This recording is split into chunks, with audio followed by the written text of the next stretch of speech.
Well, the button has been pressed and we are live and already getting people commenting. My goodness. Hey, folks. Welcome to episode 36 of Double Feature Horror Show.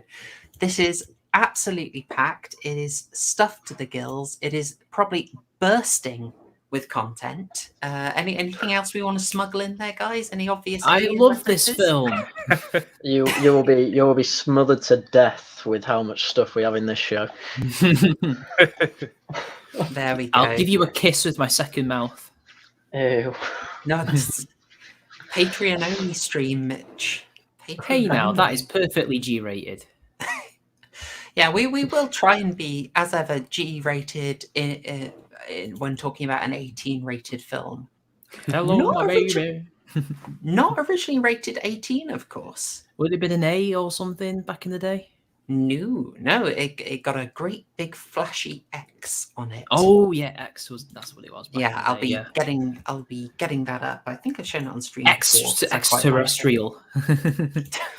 Gosh, and we see got TCG in the chat. Hello, TCG. Hopefully joining us next week. Fantastic. Hello, news. welcome to the channel. Just have him back. Oh gosh. Feel so bad just want him back. Oh, I gotta do that meme. Anyway, but this week we're joined again by Mitch. How you doing? Hey, hello. In space, nobody can hear you, simp. Oh, we are going to be simply control. Look, I've had to force myself to come up with criticisms against this movie. I tried to think of a few, but I felt bad. It's too nitpicky. It's not. There's no point. It's basically, yeah. I'm going to nitpick All the I wanted to editing. look at was some of the editing maybe, but Sigourney. You people are so negative. There is no flaw in this film whatsoever. Maybe with some of the characters' decisions, but whatever. It's nothing. Well, we will get into it as we go. We're also joined by Lambda, first-time guest on the stream. Yes, hello everybody. Very glad to be here. Excited to talk about this film, which I think is excellent. I think I wouldn't go as far as without criticism, but these people know what they're doing. So yeah, it'd be really interesting. You're not going to bash any lunchboxes, are you? You'd better be careful what you say. Oh, That's all I'm saying. Gotta be Now that the lunchbox wary. has been mentioned, then it will have to be smashed before the end of the stream. Oh no. Oh no. I like that you're just known for that now. I know. It felt like a macho thing at first, but now I realise that my greatest accomplishment is destroying a small plastic box. I feel actually emasculated by it. Nah. It was full of primal Sigma energy. What can I say? Yes. Thank you. If it hadn't smashed, that would be the real problem, you know. Mm-hmm. But you True. took that gamble and you came out on top. I cleared the low bar that I set for myself. Speaking of low bar, Haryan, how hey there, hey there, Oof. hey there. Talk about below the belt. Oof. Yes, hello. I'm doing very well, thank you. I'm very happy that we've finally got around to 70 sci-fi arc and are watching one of my favourite films ever made. I think this is the second film that I've actually seen before that Yeah. we've got on this show because it's usually all new to me. But no, with Alien, it's one I've seen about 3 times before. And I watched Spaceballs before this, and obviously John Hurt's in that right at the end. Oh no, not again. And yeah, exactly. So then watching the actual scene after that, you're like, oh wow, that man, What's you the can't one take where it serious.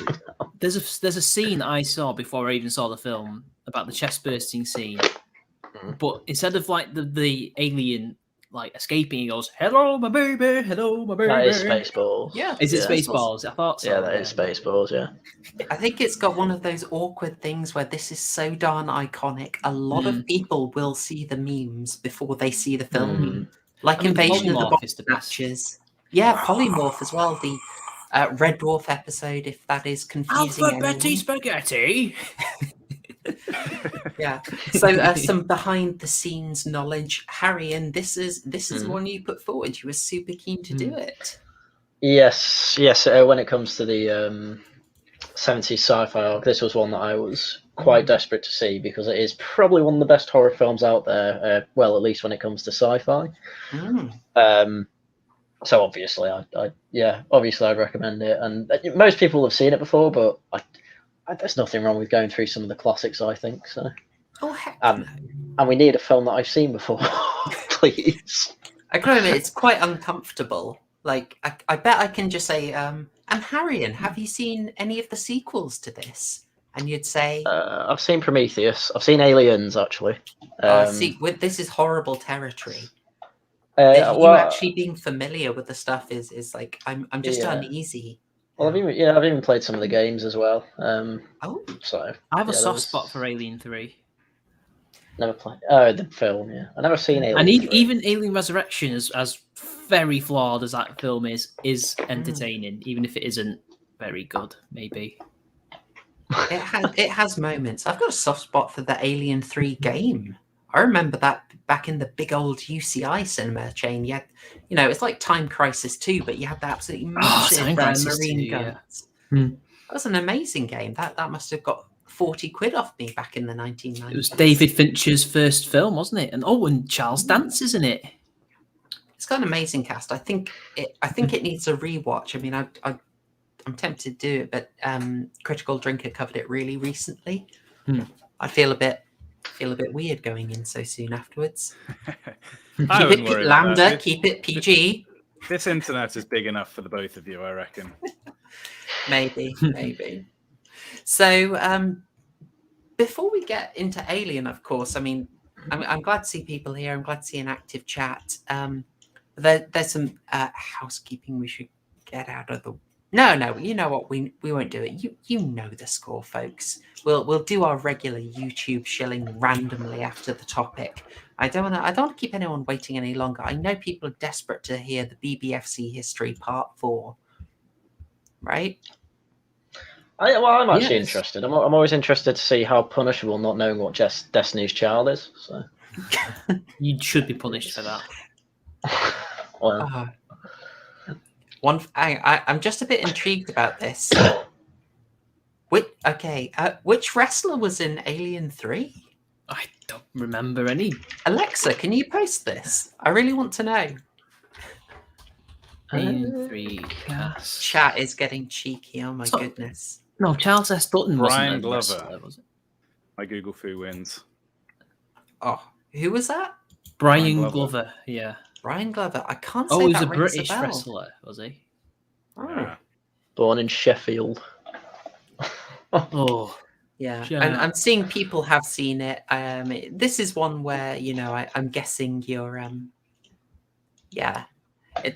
guessing people have seen it. I'm seeing people have seen it several times. So if you did a fresh rewatch, then good on you. But I gather most of you will be pretty familiar with this. I'm not as scared of spoiling this film as I am most times. But we'll get into the topic of BBFC History Part 4. This is one I have been really keen to get to because it's sort of getting into stuff that's a bit more in living memory. I mean, you're staring at that 18 rating, and that is something you recognize. Whereas previously, I think it was probably quite surprising to people, stuff you hadn't heard of. Actually, no, I'm going to pause there before we get fully into it because I realised I forgot something super important. Lambda, I didn't even ask you about your feelings about horror. I'm sorry. Oh, yes. Well, I tell you, I enjoy watching horror, although I don't watch it avidly. I had a quick think of the films that I've watched that would class as horror, and I'm not sure of the exact borderlines. So tell me if these are indeed within the purview. So I've seen Jaws, The Village, Thriller. Signs. It's not a thriller, Jaws. Okay.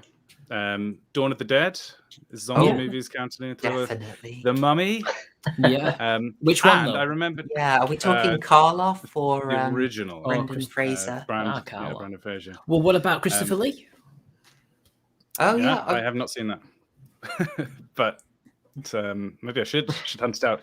And then I remembered I've actually seen Saw. So Oh that's the my. most extreme one that I've watched. How did you feel watching Saw? And did you watch it in the cinema, or did you catch it a few years later? No, I can't remember how I caught it. But I think I quite like to challenge myself. For I like eating super hot, spicy food. I like things that push me outside my comfort zone. So there was a certain element of that with Saw, as like, this is some personal challenge in getting through quite an aggressively violent film. But yeah, I don't know if I would go back and rewatch it, but to some extent, I do have fondness of the memory of seeing Saw in a kind of well, this is one-upped what I've seen of horror in the past in just gratuitous ways.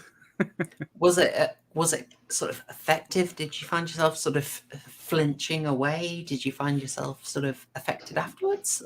Well, I actually find I find seeing people in pain quite difficult. So even if somebody gets a paper cut, I'm like wincing. So yes, that was very effective for that. But also, like, I think one of the reasons that people enjoy horror as a genre is to rehearse emotions that we don't encounter in real life in preparation that this might happen. We might need to, this is a theory, I guess, but you want to be ready for action, and that might include violence. So there's a sense of like, this is actually a useful experience for hardening oneself. Oh, definitely. I don't know what you think about my theory there about why people enjoy horror. A bit of psychoanalysis. I would say there are many reasons, but I definitely think there's a fair amount of sort of prodding the extremes, just like extreme emotions in a fairly safe environment. We've got a capacity for it, and I think we just find ourselves wanting to experience that. The curiosity, almost like morbid curiosity, but as you say, there's a safety to it in that it's fictional. I am impressed by you doing Saw, actually. That's pretty hardcore. Like, I know I want to get to they're called torture porn. Yeah. That tends to be what they call it. I do want to do an arc for that, but I'm very aware that that's quite controversial, and there's a fair few people who are very against it, and it's going to be a hard sell, but guys, I'm going to try and sell you. Wouldn't have expected me to be the one who comes in and says, right, torture porn it is. Swords 1 through 6, please. maybe this is something I need to examine about myself further, but I actually, the things I object to in movies is much more sexual content than gore and violence. But maybe that's because I don't actually have a hidden lust for violence, whereas the sort of sexual temptation is much more real for me. I don't know. But yes, watching violence on the screen never makes me want to go and be violent. No, I'm really intrigued now. There's watching bad movies makes me want to be violent. Yes. There's a film I really want to run by you now. If we ever cover a film called Knock Knock, I'm going to be watching chat's reaction. It's about the most unexpected Keanu Reeves role. Basically, and there's some very strange behind the scenes psychoanalytical stuff you can do on it, but I will be if I can get you to watch that, I would love to know your thoughts. Well, oh, he says that a lot in it, but every time I think of him I just think, well, yeah, I can see chat already just saying, please no Human Centipede, please no Serbian film. No, we need to watch Human Centipede. We have to. There's no way. There's no choice with that. Sallow, as says. Oh, we can talk about Sallow tonight a bit if you want. It's very relevant to the time. Don't make me feel angry in the film, but don't make me woozy. Ooh. Okay, all right, that's interesting. I'm glad you gave it a go. And sorry, forgive me. Had you seen Alien before? No, I watched it just for this stream, and my. I obviously, as you may imagine, had been spoiled on quite a lot of the content in it. I may have even seen scenes of it in isolation. So it was odd. Watching it felt as if I had already seen it, but was interesting from that perspective. It's a bit like people who've never watched Star Wars and then they watch it and they're like, oh, literally all of the plot points and all of the characters have entered into popular consciousness. Something we come across a lot is Haryan, you always say Simpsons did it or Family Guy did this bit, which I find quite amazing. Always have a reference like that, and then other times it's just I know the bit in the Body Snatchers where he screams because of memes. However, my observation on watching it was it does what it's doing exceptionally well. It's not like it had one glimmer of an idea buried in amongst a lot of rubbish that people have seized upon. It was extremely precisely done, I felt. Top to bottom, the filmmakers had a clear vision of this is the concept we want to get on screen, and they delivered on it. So I was, on watching it, I was like, I'm not surprised this has become a classic. It's yeah. I find it interesting as well as it was unusual, wasn't it, when it came out? Oh, massively. Yeah. It's an interesting turning point in sci-fi as well as in horror. I suppose I should quickly mention it now, folks. While you're here, oh gosh, I hate doing it. Face hug that like button. Yeah. Just let that subscribe button gestate until it bursts out of you. What else? Burst acid through that favourite. Treat it like John Hurt and give him some love. Rest in peace. Yes, just make your mouse the fire extinguisher and the subscribe button. John, blast that bell Ian out into Holmes' space. Head. All right, we've done it. Okay, fine. We're a professional YouTube channel. We've shilled. All right, we can stop now. Good. But also, yes, that's the procedure. You have to ask people to subscribe. Yeah, you don't go against code. Honestly, the weirdest thing about the film is seeing John Hurt not look so old. He's quite. He's pushing 40, but he looks really young. Was he 40? Yeah, I thought he. 39. I thought he looks 38. really good in it. I was quite impressed. I just wish we had more of him because he's so good. Right. I will do the topic now, and so thank you so much for that. I will get that. Wholesome. I've shilled so much. I'll shill the subscribe star later. We've shilled more than I can manage for now. It's in the description if you're feeling super generous, and then we can discuss why. But we want to cover BBFC history, guys. I know you're desperate to talk about the British Board of Film Classification, because censorship. This is about the last time I'm going to be able to refer to it as the British Board of Film Censorship, because it stops that in this time period. We're going to be talking about the, a little bit of the fallout of the end of the reign of John Trevelyan. When I can find my link. Boom. Does Death Wish 2 have anything to do with this, potentially? Death Wish 2. I have not come across it, but to be honest... Because that came out in 1982, didn't it? Oh, not for me. I haven't looked up that in the reading, but maybe it came in. I'll be honest, I found myself a bit overwhelmed by this. There is this flurry of information and activity after 1971. So we finished 1971 with the departure of John Trevelyan, a man who was notably strict on the Bond films to the annoyance of the producers that they named a villain after him. Alec Trevelyan in GoldenEye. I love that little bit of information.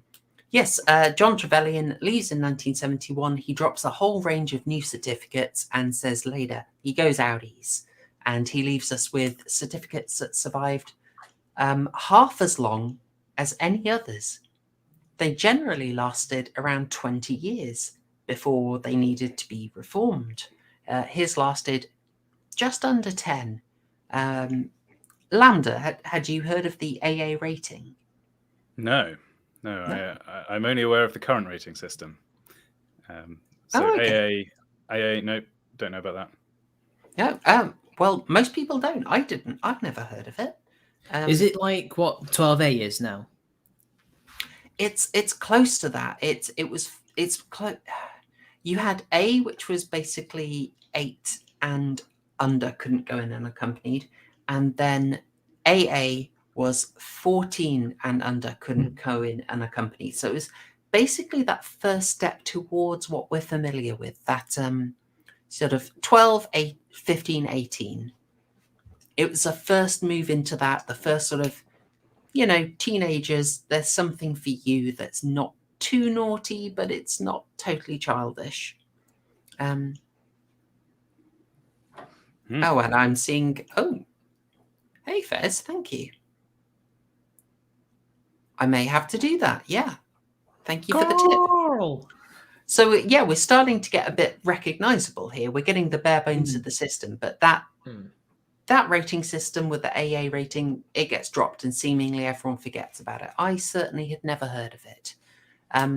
But we do have the X certificate, which Alien was granted. Extraterrestrial. And how fitting. I'm going to see if I can I enlarge that for you?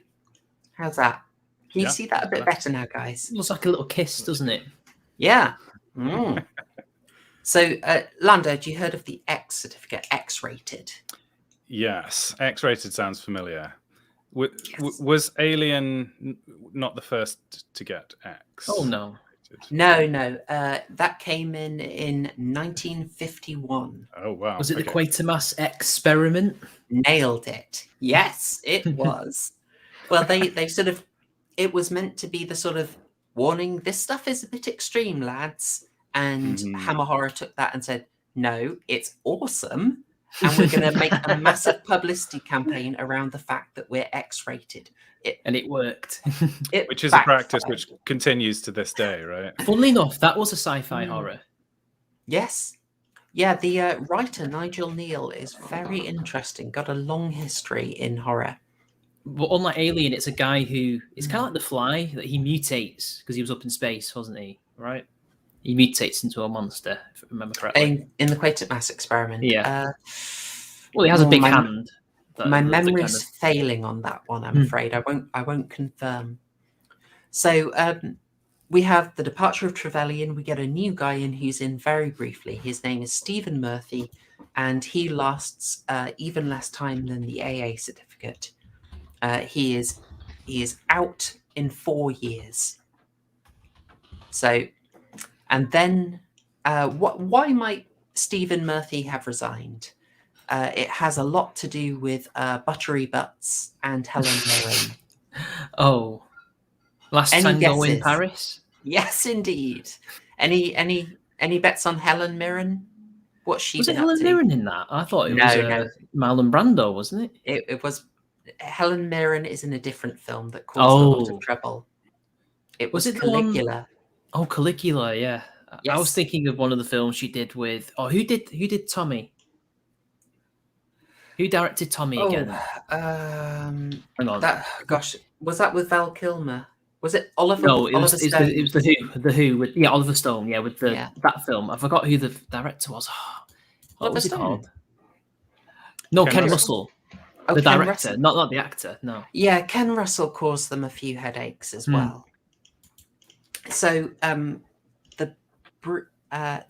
basically we see a trend coming on here, and it creates a lot of pressure that results in Stephen Murphy resigning, and people are liking the phrase buttery butts. I'm glad. There's a family-friendly stream, guys. Please behave. In Reminds me that, of South Park. the BBFC set out a certificate and people to say this is severe material, please no more, and studios put out more intense material.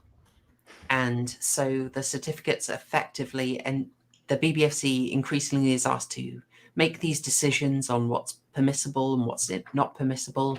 John Trevelyan was known as a great liberalizer if he thought the work had artistic merit.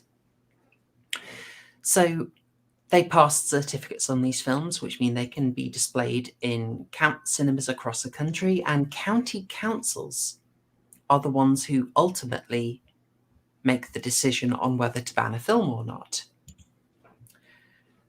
But people were pretty unhappy about this. They were saying that the BBFC, far from its reputation as sort of a fuddy-duddy and a hold on progress, they're saying actually it's too liberal. It's letting far too much through, letting absolute filth through.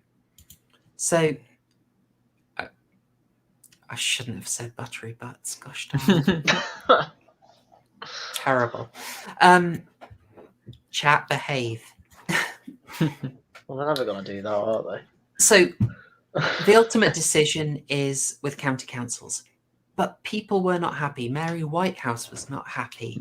And what we started to get in 1972, not in reference to Last Tango in Paris, although that did cause a lot of controversy. It was a high-profile case. But in reference to a film called The Language of Love, was someone brought a private prosecution against the council for displaying filthy material. And then this happened again in 1974. The fantastically named Edward Shackleton brought a private prosecution. I believe that was for Last Tango in Paris. Like I said, there was a heck of a lot of material in this case. I will try and confirm that, actually. Was that Last Tango? Forgive me. I do not have the details. Let's move past it. We'll step over the precise details of who it was. So there's a private prosecution from multiple people, and this was happening in multiple councils, basically saying, why are you broadcasting it? Our children are being able to see it, okay? This is not what the BBFC is for. It was set up to hold some standards. And this creates a big issue. County councils do not want to be left holding the buck, basically. The Greater London Council in particular had a successful prosecution against it in 1972. And the legal complexities could be a very long stream of their own, but effectively no one wanted to be responsible for the censorship and saying a film could not be displayed. For numerous reasons, basically, you're going to get pressure from every end.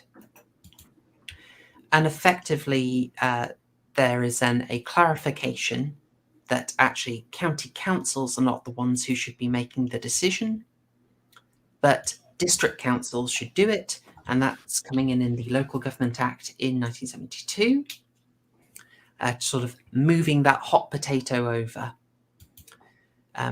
You also got the weirdness that the Obscene Publications Act was found not to apply to cinema, which ultimately meant that the Shackleton case fell. Sort of an interesting one. So anyway, this is a lot of controversy. Basically, they've really hit a boiling point, and the public are very unhappy with what is getting passed. Stephen Murphy resigns, and we get a new figure who I think a lot of you will probably recognize. And it's the guy behind the signature on that very certificate, James Furman. Now, is that name familiar to any of you? Not really. No, not to me. Do you maybe recognize seeing it on film certificates when you're in the cinema? That little Is it still his? Yeah, maybe. Yeah. Yeah, maybe buried deep in the subconscious. There's a memory that's in there. I remember it. It brings back a little nostalgia for me. So he's got a really long tenure. He was in from 1975 to 1979, and he's got a slightly different take. He also is known as a great liberalizer in the BBFC, but he's got his he's got his own bugbears. He is a guy who stopped using nunchucks in Teenage Mutant Ninja 2. Turtles. Say it. It's difficult. He didn't like nunchucks. Stupid. He said he removed nunchucks from 3 things. That's one I found. So he was very happy for sexual content to go through, but he wanted no sexual violence. He wasn't keen on illegal weapons. So he in a way, he brought back a bit more of the sort of, he didn't take the sort of artistic argument of Trevelyan. If it's a sincere art product, put in what you like. He's more like, no, you can put in a lot, but it should have a moral character. So he's kind of like the original guy, T.P. O'Connor, but with the morality of the 70s. Judge that what you will. Is this in order to get an X-rated certificate rather than being banned, or is this to progress? Well, what they would... Very good question. So the X had been expanded, so it wasn't for 16-year-olds, it was for 18-year-olds, because the nature of the material got more extreme. And yes, it was so you could be issued a certificate. Now, you could, if you weren't issued a certificate, you could still display your film, but it would have to be a private showing. But that in itself was not necessarily safe. So the aforementioned Sarlo, never look it up, was displayed in a Soho private cinema club. I believe it may have been the Prince Charles Cinema. I could be wrong. That cinema certainly had a reputation. That was displayed in a private club, and there was a private prosecution brought against it for showing Sarlo. Again, don't look it up, guys. I know what it is. Yeah. Unfortunately. Yes. Ugh. So I'll tell you what, I'm going to switch this over to something a bit more troublesome. There we go. Big rabble-rouser, Helen Mirren, notorious trouble. That is her in Caligula, a source of much consternation, censorship, and, well, the production history is quite weird. They shot it as a fairly racy production, and the director allegedly went back at night and then filmed extremely extreme scenes, and then just inserted them into the movie, which was part of originally it was just erotic, but then he decided, let's make it a porno. Yes, he really went very far over the line. So they didn't know he was going to do that. Kind of like how Christopher Lee was roped into another film, right, in the 60s. Oh, which is that? It was the one that was in Danker's video about. It was a Maquis de Sade adaptation. Would that in Spain? Oh, is that one Sarlo? No. Oh, okay. I don't know that one. I'm afraid I haven't seen the episode. I forgot. It's like some seduction of some girl. I forgot the title, but people will remember in the chat, I'm sure. Oh gosh. Oh, right. darn. Tell you what, we're talking about this guy. We're talking about James Furman so much, so I'll quickly get him up because he is. I've got a good image. There's a guy. You can picture him. You've seen the signature. Now see the guy. Now I've got what the BBFC said about him. In an early interview, Furman remarked that it wasn't the sex that worried him, but the violence, and in particular sexual violence. During his time at the BBFC, Furman permitted increasingly explicit sexual material whilst clamping down on sadistic violence, especially That's when the opposite of my standards. And here, also sexual violence. I'll skip that bit. Furman's attitudes and policies reflected a more general shift of public concern during the 1970s. Put a pin in that. Away from arguments about the explicitness of screen representations towards a consideration of any possible corrupting influence. This has been understood more and more in terms of whether the viewer is encouraged to enjoy the pain of victims of violence and often sexual violence. Prior to 1977, the Obscene Publications Act did not apply to cinema films, and films were judged on the basis of whether any individual scene might be considered indecent regardless of context.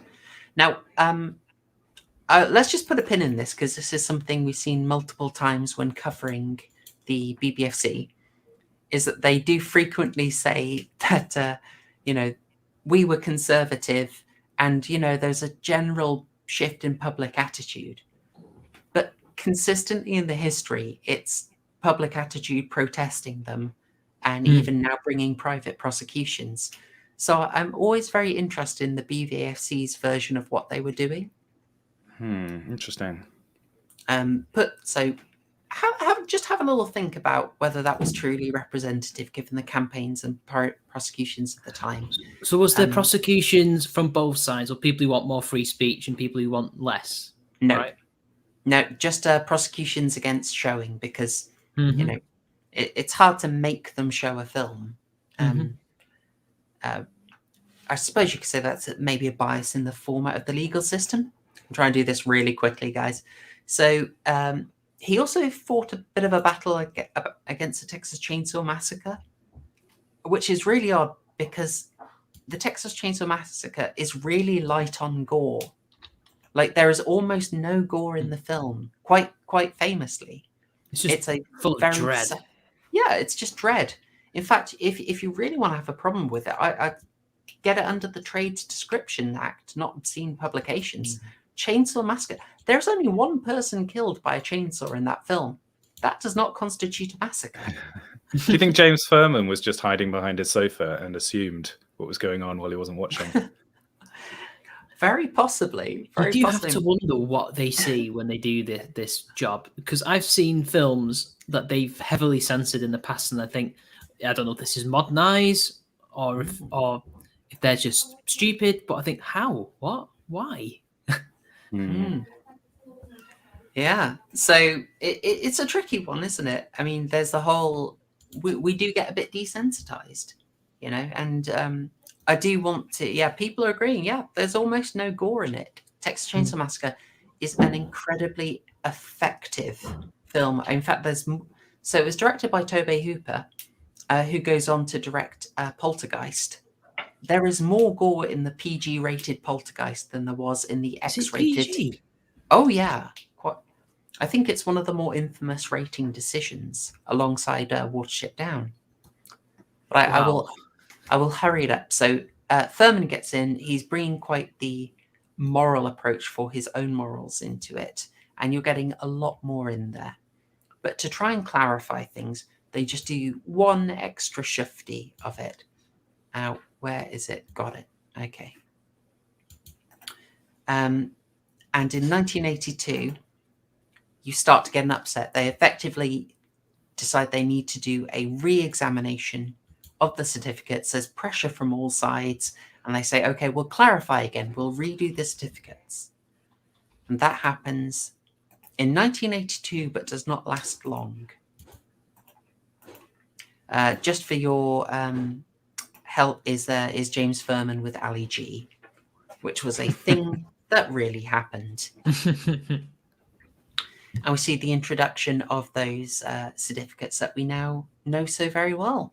The U, the PG, the 15, the 18, and the R18, often forgotten for particularly sexually explicit material that has to be that can only be shown on specifically licensed premises. And then that's given a very swift overhaul a few years later with the advent of the Video Recordings Act 1984, aka the Video Nasties Act.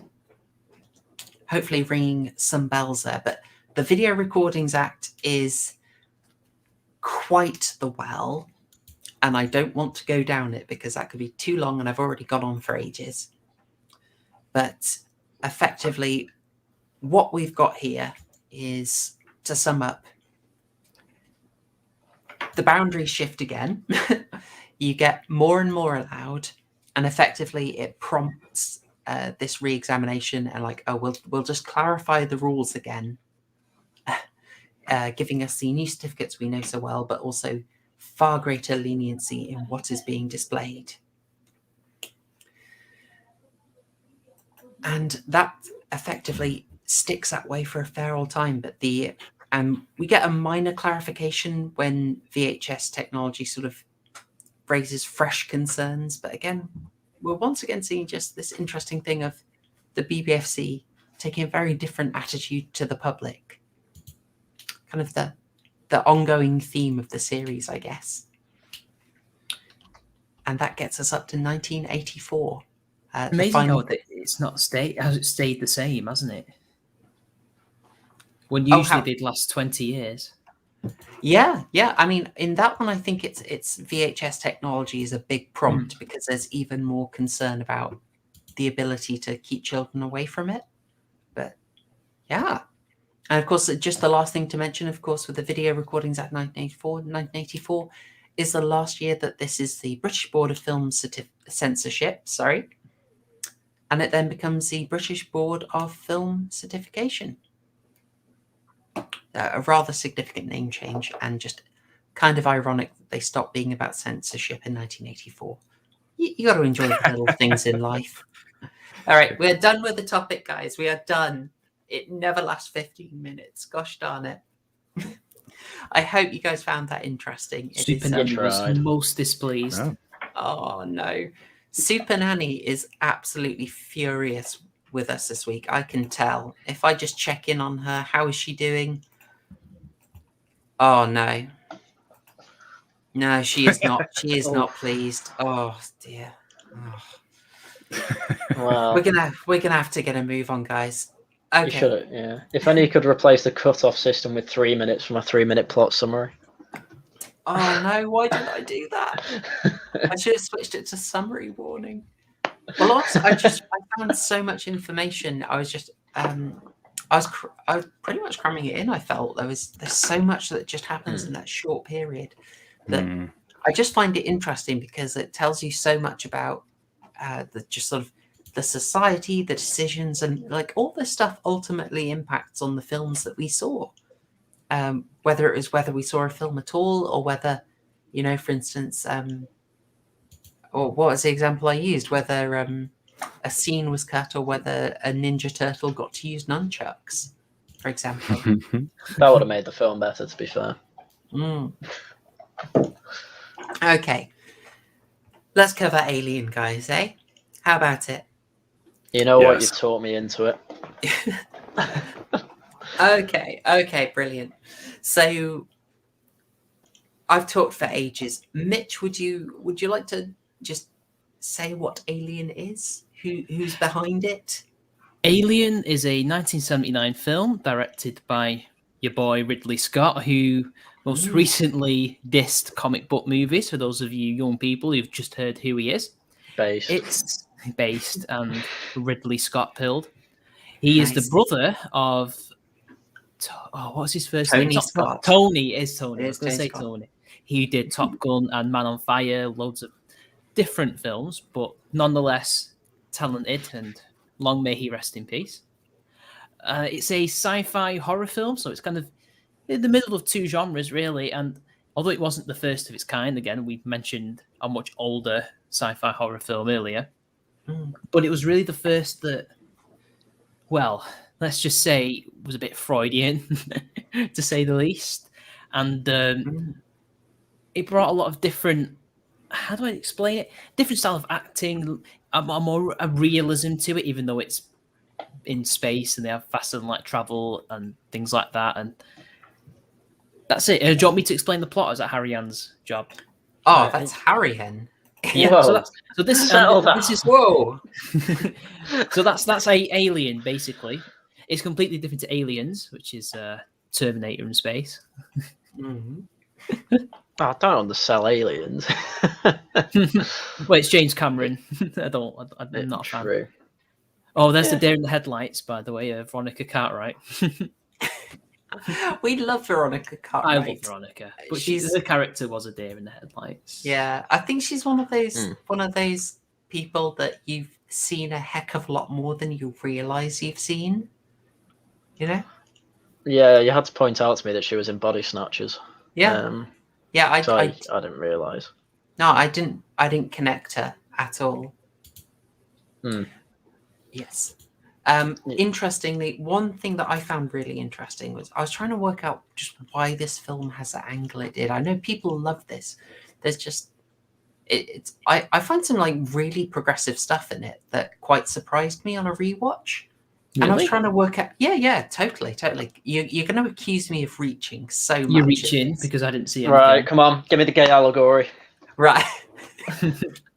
I should have prepped one. I mean, shouldn't I? there probably is something gay in this because it's all about sexuality and everything, you know. Well, Motherhood. maybe we'll get into it. Maybe I'll hold off. I'll just note that I was so surprised that the writer of this guy, who Ridley Scott seemed to have sort of kept away from the set a fair amount, was Dan O'Bannon, who, I didn't have a huge amount of awareness of, but he is the big guy behind Return of the Living Dead. And it absolutely blows my mind that the guy who wrote this, fairly extremely grounded, almost austere sci-fi horror, also did this absolute schlock fest in the 80s. It's just out of control, riotous, irreverent horror. I can't believe, how is this the same guy? Clearly talented, because he did a good job both times, but they're just so wildly different. Yeah, he wrote Total Recall as well, apparently. What? Oh my yeah. gosh. He was a writer on Total Recall, apparently. I missed that. My goodness. Dan O'Bannon. Talented man. There you go. All right. Shall we go with the 3-minute summary? Yes, T-minus 3 minutes till cut off for stopping the self-destruct of the stream. So, yes, we start. I really like this opening scene, which I think we can talk a bit about because it's it really plays off just the emptiness of space, even though you have a big planet in the background, and it just looks really nice. And obviously, you're slowly panning across as it starts to say alien, and I always like that, especially on my first watch. And then we get our first scene. This is so far a real-time review of the film. yes, of course. Don't worry, I'll speed up. Okay. So then, we find out that our scene is set on the Nostromo, a cargo ship or a towing. I think they call it a tug ship or something like that. That's got quite a lot of refining metal on, or whatever it is. It doesn't really matter.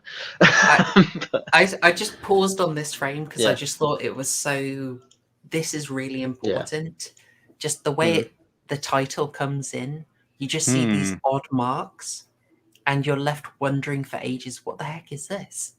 It slows the pace of the viewers down, doesn't it? Yeah. This is a film where they're going to have to be patient and not expect an action every 10 seconds. Oh yeah, it's not till an hour in that the alien actually even appears, and that's just for bursting out of John Hurt spoiler. Do we have to have a spoiler alert for a film from 1979? Spoiler. Like, it's not 1979. Like, if we cover, I mean, we're going to be doing we are going to do James Hall. We're going to do Todd Browning soon, and that's from the 1930s.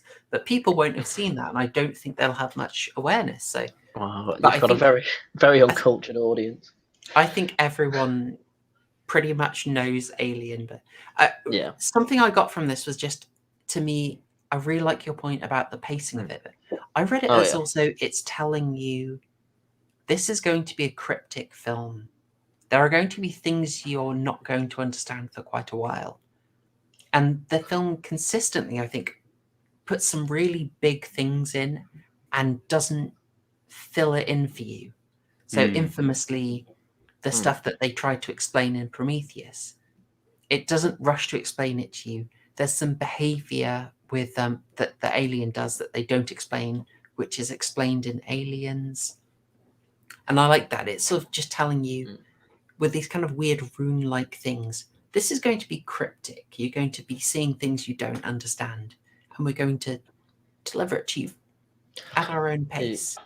Yes, but what it is explicit about is that you are very isolated. You are in space, hence the tagline. In space, no one can hear you, simp. So, and it's very, and it feels very Red Dwarf as well. Like when you especially the first season where it's just telling you are isolated in space. But obviously, Red Dwarf's about 3 people on a spaceship It's trying to have cold fun. outside.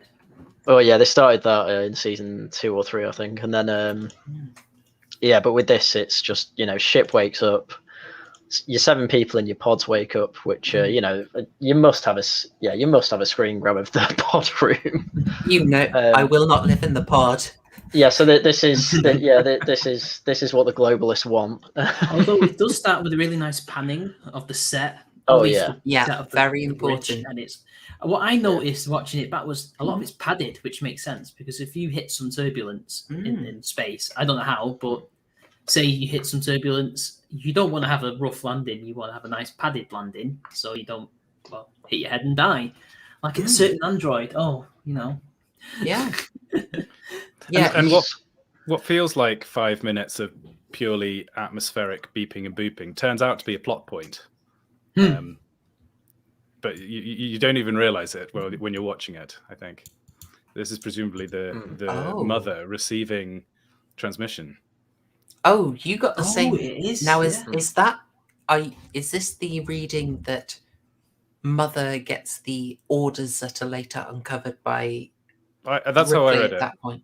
Yeah. So, This was the discussion we had, whether they went out specifically, like that was the mission from day one, or whether this was We need to explain who effectively mother is. opportunistic. We should, yes. Mother is the central computer. Yeah, she's the AI Your HAL assistant. 9. Your HAL 9000. Actually, well, not really. No, she's more like a YouTube AI. Let's be honest. They got that right. Issue orders, refuses to elaborate. Yes, they got it right. I mean, Chad. Spaceships would not be like Star Trek, where it's all nice and comfy. I mean, it's not bad, but it's not great either. It's a big space truck. No. That's what Nostromo is. Yeah. And then the AI is just it just sort of helps them. Doesn't really do much. Yeah. I mean, should we talk about this sort of obvious contrast with Star Trek? These panning shots around the thing are getting you used to it. Like, this looks a bit grimy. It's quite realistic, though. It looks like. So does anyone know So does anyone know the reference to the name of Nostromo? Oh, fill us in. I know they changed it a lot. It's a Joseph Conrad novel, Nostromo, which is about like a banana republic, I think. I've got the book, actually. Oh, nice. A Tale of the Seaboard. Oh. 1904 novel of a South American republic. Costa Guana. Yeah. Nice. So there you go. Well, that makes... Given the way the film goes, that does make sense. It's incredibly good at grounding. It's just like, they happen to be in space, but the corridors made me think of just like a Navy vessel, which was so helpful. What do you make of the... Sorry, go ahead. The writers even said this is just space truckers. It's truckers in space. Yeah. Absolutely. Well, go on, you first. Yeah, one of the things I really appreciate in the film is that it's very efficient with its scenes. So there is no prelude. You don't have the arrival at the cabin in the woods. The scene starts and the characters are already isolated and ready to be, picked off. Spoilers. Also, just as you say, space truckers. Just look at how chill these guys are. They have their coffee, they smoke. Oh, there's your boy Dallas. Yeah, he was so good. He was so good. He's still alive. He's still alive and he's still acting. He's 88 years old. What a boss! I know. Most of them are dead now. So I wanted to ask people, what do you make of the of this room design? Because I think we're going to talk a bit about how room design. What did this one didn't really stick out to me. It was just this is very clearly a stasis field. Okay. I'd say one of the themes in the film is that these people are living inside a controlled environment from a bigger corporation. And this is not at all individualized, friendly, homely place to sleep. It is a big machine, and the people are. I mean, it's almost like the battery compartments from the Matrix, isn't it? They're sort of part of a big. They're inside the. Well, that's another theme. They are part of the spaceship, just kind of hibernating biological organisms, and stuff's going on. Sometimes well- it's biological, sometimes it's the spaceship. Yeah, and even then, when are they woken up? When Mother needs them to find out what this little blip is from a moon. It's totally at the behest of them, and then they find out the contract. Oh, you have to investigate it, otherwise you get nothing. Yeah. Um, Absolutely. The controlling thing, I mean, the ship is called, the computer AI is Mother. They're waking up, they're in nappies, you know. yeah, true, actually. It is putting them in a place of weakness. But how about if I'm ready for the, don't type it yet, chat. Don't type reach yet. Hold on. What if I said that design reminds me of kind of like Aztec designs? And the little lights sort of remind me of shrines. Interesting, yes. They're kind of I want to see sleeping. ours in the chat. They for look reach. to me. They look to me like they are sacrifices laid out at a shrine. They are going to be sacrificed by Mother. To be fair, I can see what you mean there. Yeah, feeling bad about those R's now, ain't you? No, no, I'll never feel bad. At least you're not saying it's gay. Oh, that's a hard R, Haryan. Don't be dropping hard R's in my chat.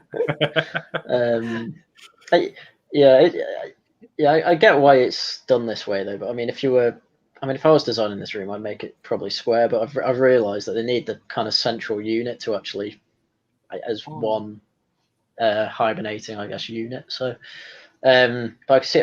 I mean, it does just remind you of live in the pod. You know, eat the bug bigot. Which honestly, they're probably eating in space because you can probably easily freeze dry that kind of food.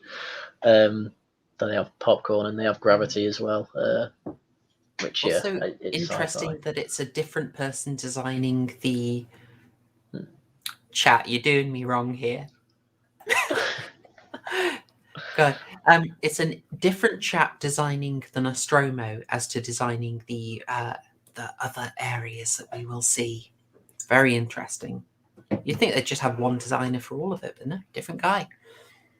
So yeah, I just want to get this in early. It's just an example of this is a film you could do the whole stream on just the architecture. Yeah. Well, yeah, I've been watching a lot of collative learning, so I could probably just go on about the scene. And we talked a bit about the space truckers aspect. Just like these are people you could know. Look how regular they are. Yeah, and look, they've even set up the little, duck pecking things in the middle. they like a little fun. Yeah, they're not in Federation uniforms. Like the closest thing you get to a uniform, I think, are the work suits. And the jacket that say Nostromo on it. Ash seems to constantly wear a uniform. So that's maybe your giveaway. He's more of a company man before you find out the big revelation about him. The science director. I love. But what I like is that they talk like human beings. Like they interrupt each other. They swear. They're not having these long soliloquies.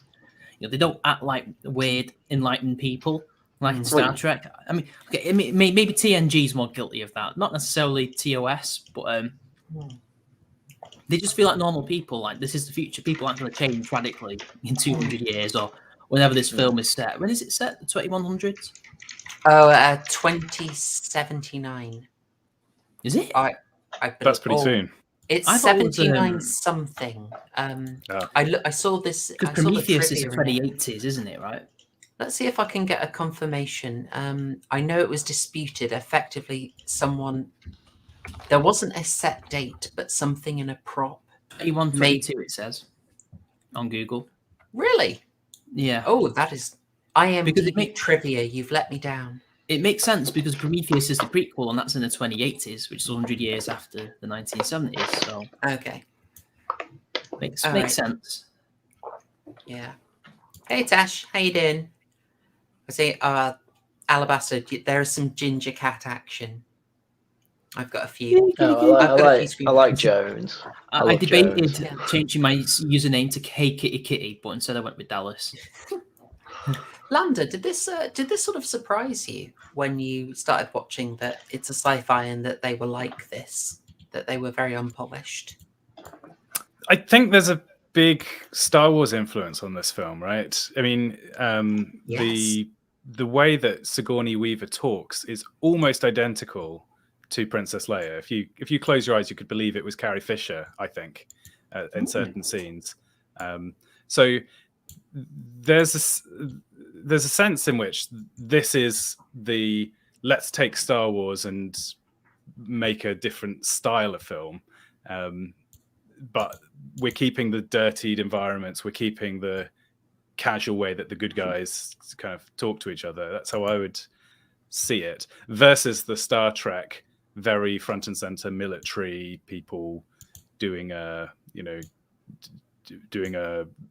proper job of they're in official capacities, and there's a series of commands, and more or less people stay in their line. I can hear the Trekkies in the chat going, "They're not military." Are they not? Silence. Sorry, Well, it's complicated. Yes and no. I don't really know Star Trek that well, so if I've misrepresented it, I can. Oh, really not really. apologise. No, you are essentially correct, but it's like one aspect.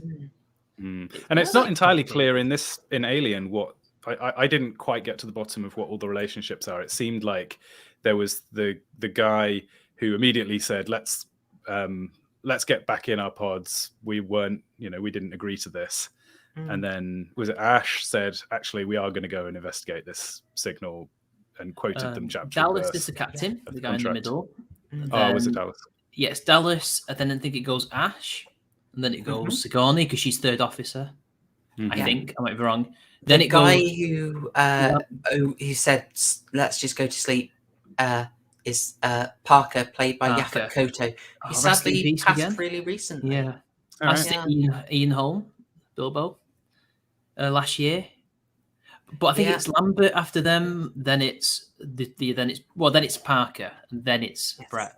Is it Brett? That's or the Ben? chain of command. I think so. Brett. Yeah, that's it. Yeah. But Parker and Brett, because they're the engineers, are considered. Well, they perceive that they're considered the lowest, even though everybody else is like, no, that's not the case.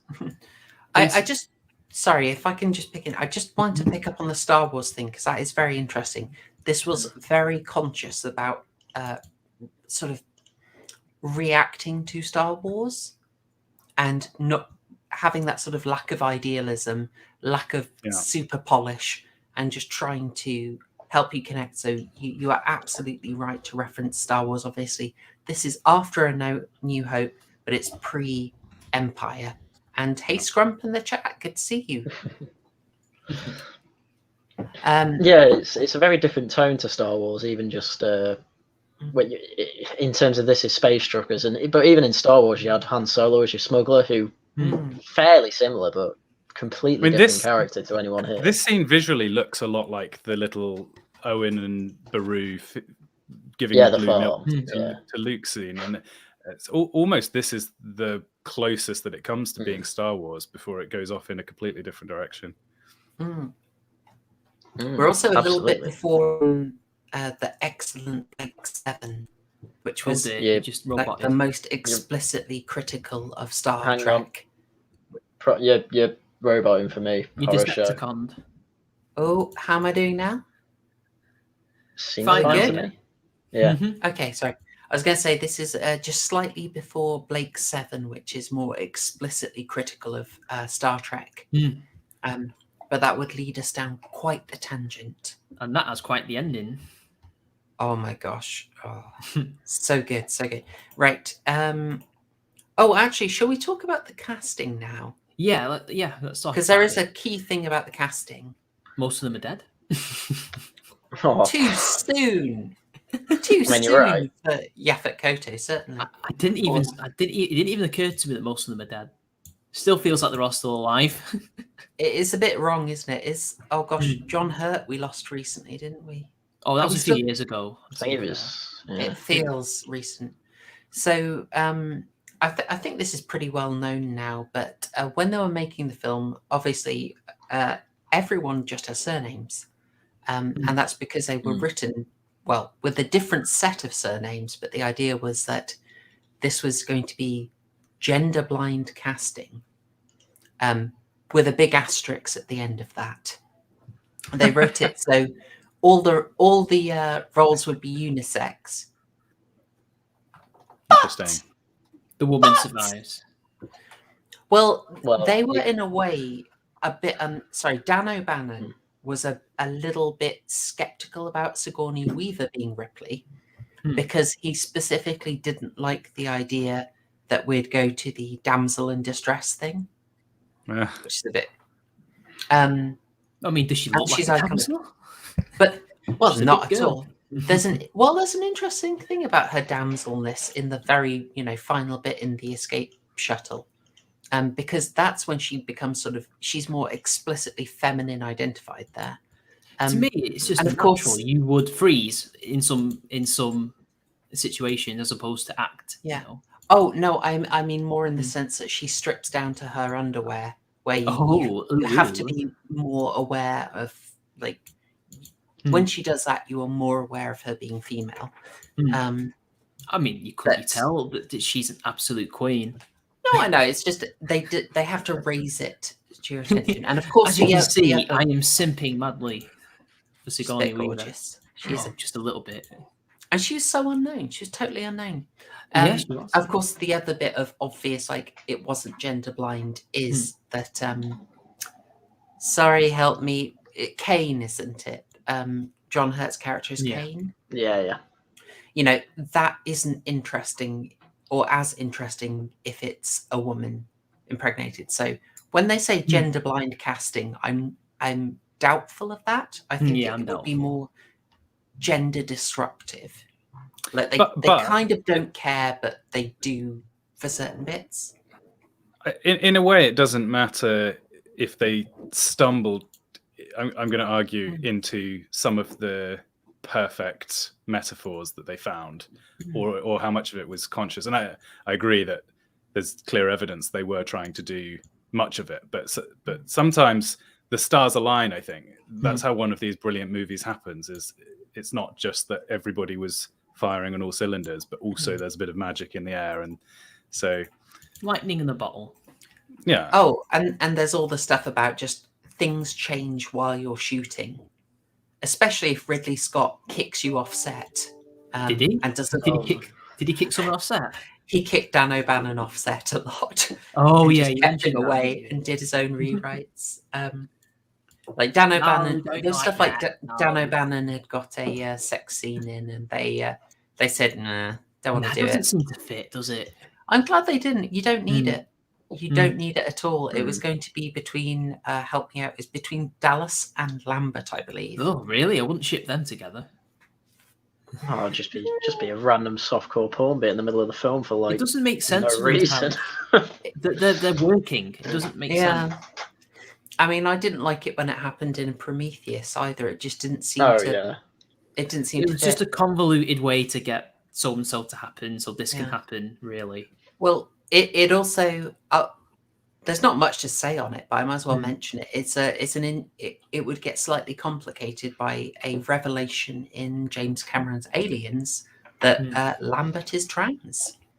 It's something that he slipped in the character bio. Did he? And In the film? In Alien? yeah. The start you get the recap of all the crew of the Nostromo, and Lambert's bio says she is trans. And I'm like, oh, Really? Wow, interesting. that's okay. Someone decided to do that in 1980. Yeah. What is it, guys? 83? 86. Oh, thank you. I'm way off. Oh, sorry. Anyway, I thought I'd get James. I just thought that was kind of weird. I was looking out, I'd seen the fact about it, and I was like, oh, really? And then I was looking for it in this film, and then no, it's not something. But she's not portrayed as trans in the film. No. Well, I don't think. I think this is a J.K. Rowling. Yeah, Yeah. absolutely. I don't take what James Cameron says as canon anyway. It's just Alien 1979. That's it. Sorry. Did it say she's African American as well? Or? Oh no. Anyway, here is Jonesy as well, who is absolutely adorable. Jones. And also, Yes. Jonesy Very is good just cat adding actor, by the way. humanity. Yeah, very good cat actor. Was it just one Does cat? the job. Just the one, I think. Yeah. Wow. All right. Yeah, doing well. They needed 5 cats for Pet Cemetery. Hmm. Jonesy here is very talented. Does It's all the his own face stunts. when. Well, I guess we're getting ahead of ourselves, but his face Yeah. when certain things happen. Wow. Oh yes, they had a fairly cruel way to do that. Oh no. I mean, it could have been worse, but you'd be like, oh, you better have given that cat 1979. a lot of. That cat needed to be getting a bowl of tuna after this. But okay, effectively, they've been woken up and they've got feedback that they need to investigate a thing. Haryan, Yeah. that was a massive diversion. We're like No, 5 minutes into sorry. the film. Yes. Whoa. Well, I mean, even that's skipping a bit because he has that little conversation with Mother, where you see the Mother terminal, where he's told, you have to investigate this, which is then where they go, yeah, we have to go. And Ripley's there with the technician saying, that's not our system. And she's like, I know, but that's where it's coming from, and that's where we have to go. So after working out there's a transmission coming from the moon, then are we going to go investigate it? Do we have to? I think a few of them are saying, well, I don't think we're paid for this, so what's the point? Just ignore it. But then, as you said before, Ash says, we can't ignore it. There's a subclause. If we get a transmission like this, you lose all money if you ignore it. So you need to investigate. Isn't there a space law as well, or something about distress signals? I think not mentioned in this film. It's purely in terms of the corporate contract they signed. They did mention some kind of law about distress. Maybe I made it up in my head. They say that the only bit I remember about space law is that basically, because they're under contract, they will get paid for investigating. That's all I remember. Somebody didn't read the fine print, did they? Well, to be fair, it's basically impossible to actually hear a transmission like this. That's basically never going to happen. These are very unlucky people, or are they? Is one of the things. It's one of the thoughts of the film. So you have this big landing sequence, which is very atmospheric, very nice, but not massive to the plot. Apart from the fact that when they land, it's a very rough landing, and the shuttle's damaged. They have a big panic scene, cameras swinging about, the actors pretending like they're on a swaying ship. It's very Star Trek. I don't think I got a photo of it, but there's that brilliant scene that I didn't expect to laugh in this film. But there's a bit where Ripley comes in and she's talking to Parker and the guy played by Harry Dean Stanton, whose name I've not remembered. Rest in peace as well. Thank you.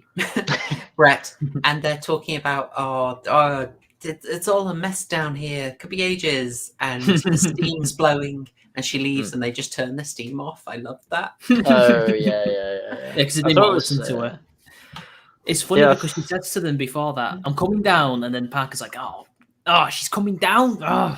Just like when your boss says, all right, I'm coming over. Oh, great. Oh. She's like telling to F themselves. Oh, it's fantastic. It's fantastic. I love it. And we see this design, which obviously super influential. It kind of tied Prometheus into it. But let's just also note here, this design, brilliant. We started off with so much of the Nostromo, long panning shots, big details, so we know what the Nostromo looks like. Kind of looks like a Warhammer ship, doesn't it, with the spires and things? Oh, yeah. There's a lot of that sort of gothic thing. And then they give us this. It's without saying anything, you couldn't be clearer. This is nothing to do with humanity. But it's not just a flying saucer. It's more of a donut. Yeah. It's got that sort of thing. So it's instantly like, oh, what the heck is this? And they don't need to give you loads of exposition. It just, the visual design just tells you this is something weird and different. I love it. Yeah, because no one explicitly says like, oh, this is alien. Look how alien it looks. It's this, and it's not even a clear picture. It's constantly breaking up as they're walking towards it because of the storm, which I really liked as well. But they just describe the design rather than say, oh, it's alien, this is creepy, anything like that. They're just doing their job basically, as you'd expect. Yeah, and then when you do see it, it's got like some of the best matte paintings you'll ever see. It looks almost CGI like in a good way. So good. I really want you to bear that in mind. I'm so glad you said that, Haryan. the distorted footage. Like, I'm going to come back to this much, much later. But Alien, I think, had so much influence on the found footage genre. Like, it didn't need to do this, but it goes to this found footage effect of seeing distorted footage through a camera. And it does it a few times.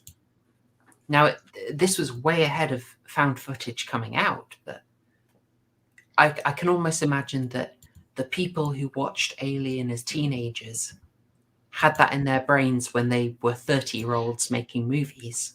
They're like, hey, you remember that really cool, scary stuff where we saw through the helmet's vision? Let's make a whole film of that. Yeah, it kind of looks like a GoPro, doesn't it? A little bit. Totally. Like a dash cam, yeah. Yeah. Sorry, Haryan. Yeah, definitely works.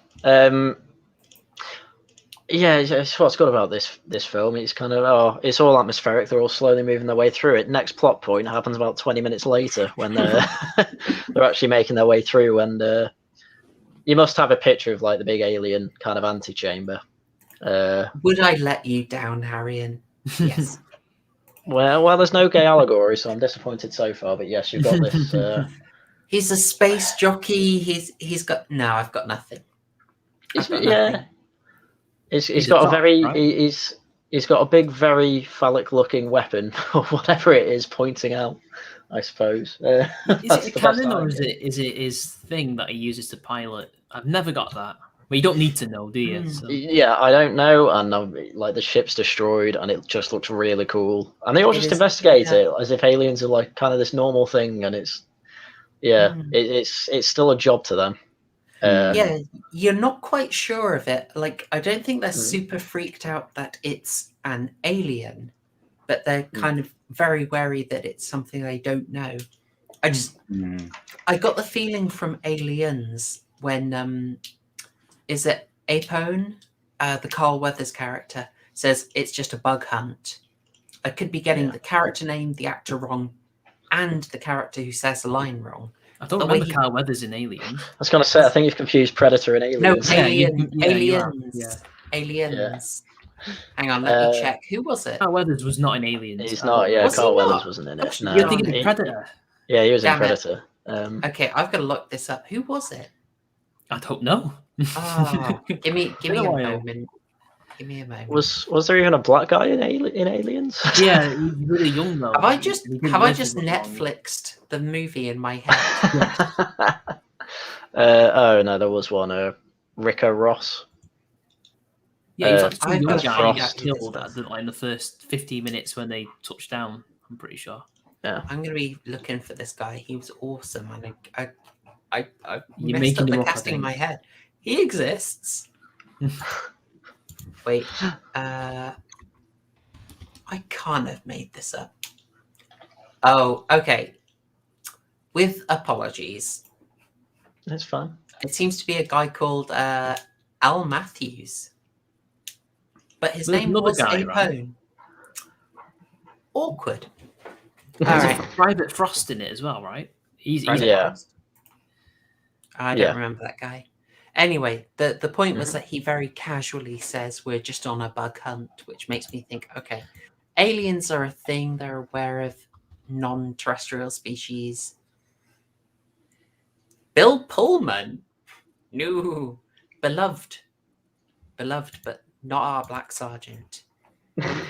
Although he is in there. So I having not seen any of the other films, the follow-ups, the sequels, and the prequels. Oh. Am I understanding this right? That this character is from another species and met this unfortunate end, having encountered the same antagonist that we will see appear briefly in short order. I guess basically, yeah. Yeah, I think it's implied in Prometheus as well that they created them as well. So there's actually a sense that this is foreshadowing, and what also I see in this shot continuing is the theme of the ship being partly biological in its field. Going up the walls at the back looks like a rib cage, and then you see the monster, the skeleton of this other alien species, feels like it's part of the room. So it's all messing back and forth between this. What is the spaceship and what is a biological creature? And here in Death, it's like they've fused. The two have come to rest as a single being. Yeah, because the alien's ribcage definitely looks like it's part of the sea. Like, as you say, where does the sea begin? The alien begin. It's Well, to help out on your observation, and you're asking about this, the point of this is this guy's a mystery. He got the unofficial nickname of the space jockey on set, which seems to be what people refer to him as. And they try and explain what the heck he is in Prometheus, but it's quite discrepant. I mean, you see it in Prometheus, and it's big, but it's not that big. Would you agree? What about Covenant? I didn't see Covenant because I didn't like Prometheus. I didn't want to put myself through it again. Same. Sorry. Did you see Covenant, Haryan? Which, by the way, I just got your username, Face Thought. Unfortunately, I haven't seen Covenant. No, I've not seen an alien film past Alien vs Predator Requiem, which wasn't very good. The darkest film ever made, and I mean in terms of lighting. I don't know. I watched Game of Thrones season 8, episode 3. Oh God, gosh! Yeah. Don't even. Some horrors are too much for this channel. But basically, this guy is one of several things that are just in there with a kind of confident, just like, yeah, this is in here. We're not going to tell you. Yeah. But just you get the sense of, oh my gosh, this is a much bigger world. Like, almost nothing about the Weyland-Yutani Corporation that they're all working for in this. It's a massive corporation, and it's full of these little details that just make you wonder, but also feel like the world is very realistic.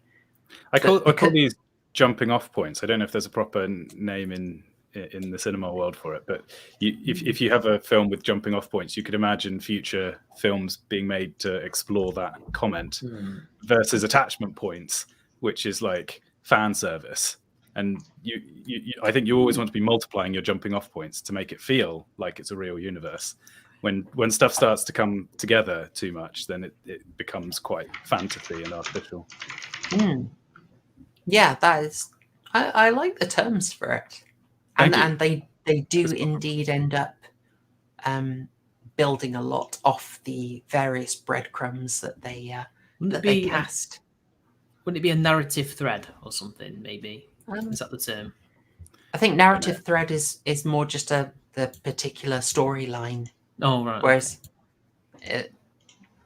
there's franchising opportunity. Maybe that sounds it's like so it's too cynical. close to McDonald's. No, I mean this is a term of art. It's world building. Yeah. It's like the stuff of Ben Kenobi talking about the Clone Wars. Brief mention. No elaboration. Well, they know the Clone Wars. Why would they talk about it? Right. Also, his "hello there" is then later rhymed in the episode. So 3. it is. It's like poetry. General Kenobi. It rhymes.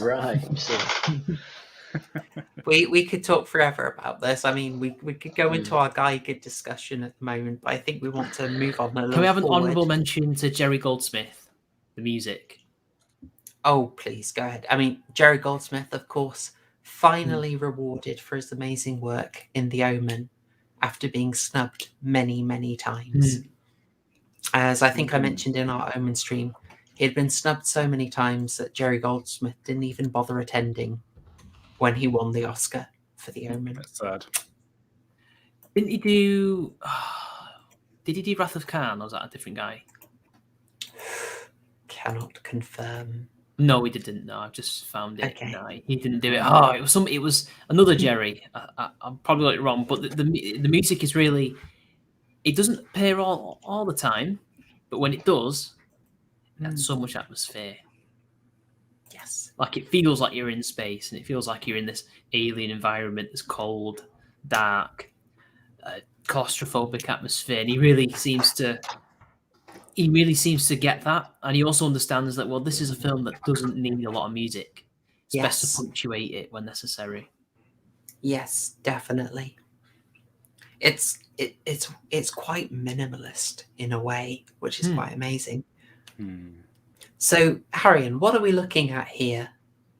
We are looking at.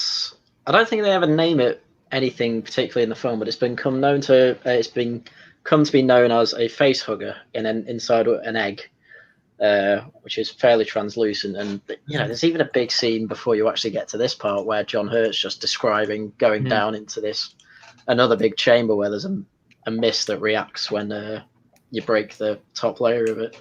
And underneath there are a load of eggs that he's trying to investigate. And so, Somebody if fans mentioned of eggs.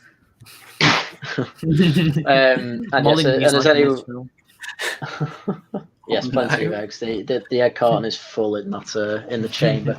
So and as anyone who's even aware of popular culture these days, when these eggs open, these face huggers pop out, and they're so powerful they break like the tampered glass on the front of a spacesuit, which is pretty thick. Go right through it and start to hug the face, and they are not sure why. So straight after that, you don't even see them go down and rescue him. It cuts straight to them coming back with him to the little shuttle, where Ripley's in charge at that point, and she's saying he's not allowed on. It's it's quarantine. He has to be out there for 24 hours. They're saying, but he's going to die if we don't. And then eventually Ash makes the decision to just open the door, overriding Ripley. I love the design. Sorry, I just love the design of this. The sort of weird texture. The fact that when John Hurt gets close, it's viscous, it's dripping, but it's dripping upwards. And it's like clear ultrasound imagery there. When it's moving, it looks like an ultrasound. There's a scene. Well, there's a little bit in that scene where they've been gone for a while. So this is just after John Hurt's been, hugged. And the big hug. Yeah, and Ripley's getting impatient and is like, I need to go down there to go get them, or at least remind them that they've been taking too long. And Ash is like, well, no. Why do you need to go down there? Like, good point. Telling them not to go. Yeah. I mean, this really helps the theory that Lambda you brought up, that that the instructions from Mother came right at the start. And because Ash is, once you know what he's going to do, you see Ash is working against them the whole time. Right. Like there's a saucy little detail that he gets them to go to the planet by quoting their regulations. Yeah. But then when quarantine regulations need to be applied, he's just like, nah, I don't care. A narco-tyranny in space. But he also had it wasn't really narco-tyranny because it was Captain Dallas that wanted to open the door. But Ripley had authority in that scenario. Although, but he managed to worm his way through and say, well, I'm just following orders, Well, it sounded in the dispute they had later that Ripley was correct.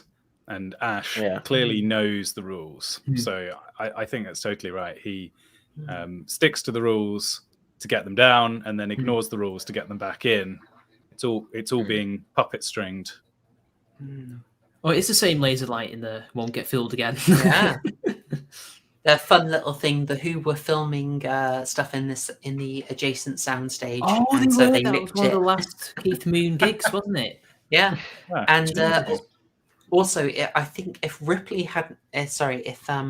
Scott hadn't used the laser and the mist in this scene, we wouldn't have got the way Aliens opens, which is again laser through the mist. Oh yeah, my own theory. But Lambda, I'd love to ask you, first time viewer, you've seen this scene. How are you feeling in this scene, in this moment? Yeah, that's interesting. I think I did know what was going to happen. And in some ways, I was regretful that I couldn't have that completely unaware audience experience. But I suppose I did have that sense of dread. I had that feeling of shouting at the protagonists and saying, don't do it, run away. But I think that's there just from the score and the pacing and so on. But I wanted to say, I think that the face hugger form of the alien is actually the most important form and the key part of this film that's important, rather than what's often focused on, which is the design of the fully grown. So I think a lot of the reason that this sticks in your mind is because of the kind of body horror that is being face hugged, and this is dwelt on a little bit more before the more action thrillery stuff later in the film. I think this is actually to me this is the golden portion of the film where it's the most kind of fascinating, interesting. Oh, I can see that. It's a bold type of horror to show someone in bright light. As I think we'll see. I don't know if it's. It is the next screen cap. I'll move on to it. But do you mean in the sense of you're showing everything in just bright light, clinical, and you're not so much getting a shock, but I think you feel deeply sort of helplessness, unnerved as well. Like, I mean, this is also it's setting off a lot of sort of subconscious things of depersonalization, with the face being covered up, with the restriction, the fact that you're just not sure what to do, that feeling of helplessness and mystery.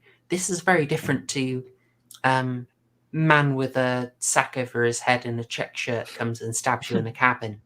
You can work that out. You've got no idea what's going on. Strange, like asexual weird thing where it's like a bit female, a bit male, and it's creepy and it's firing off all these neurons in your brain. Like, oh, I'm not a fan of that.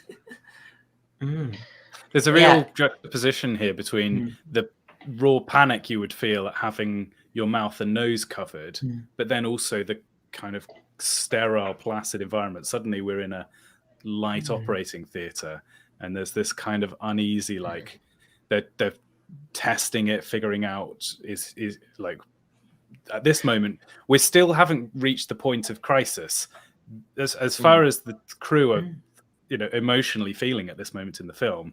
They're sort of back in safety. They've made it out of the elements. They're now in a controlled environment, and there's they're wearing scientist outfits. There's kind of a feeling of like, here we are, humanity with our engineering and science, and we're gonna just sort this problem out. But then there's that also feeling like no, there's something deeply wrong here. And I think what we see from this moment on is that control spiraling away. Well, yeah, and as soon as they try and get the face hugger off by cutting off the fingers, just acid, really strong acid as well, that goes through about 3 decks. Goes down, so it's like, well, we can't get this off, so what the hell do we do? And you've got the guys shouting, "Why don't you freeze him?" And they just carry on with the tests. It's like, oh, Parker, wasn't it? He was having the common sense there. Yeah. There's this very weird thing of like, keeping you in this weird liminal zone of, he's not dead. Is he kind of alive? I don't know, but he's just there. And he's not moving, and it's creepy. What the heck is going on? The acid blood, the reason they can't cut it off was kind of an interesting story choice. And it was just basically written in so they couldn't shoot it. Right. Because they figured if you have good weaponry, why don't you shoot it? And they thought, well, that's not interesting. Although that could we want to Hurt, disempower you. Yeah. Well, it's handy for this, but they also just wanted to make it so that you really weren't sure how you could defeat it. And to disempower you, no, you can't just shoot it from a distance. You're going to have to get close to it to use the super powerful kettle prod or to use the flamethrower. You've got to be close to it. Genius bit of storytelling. What I like is that in this scene, they recognize that this is like a defense mechanism. Like everybody, from the smartest Ash to the dumbest.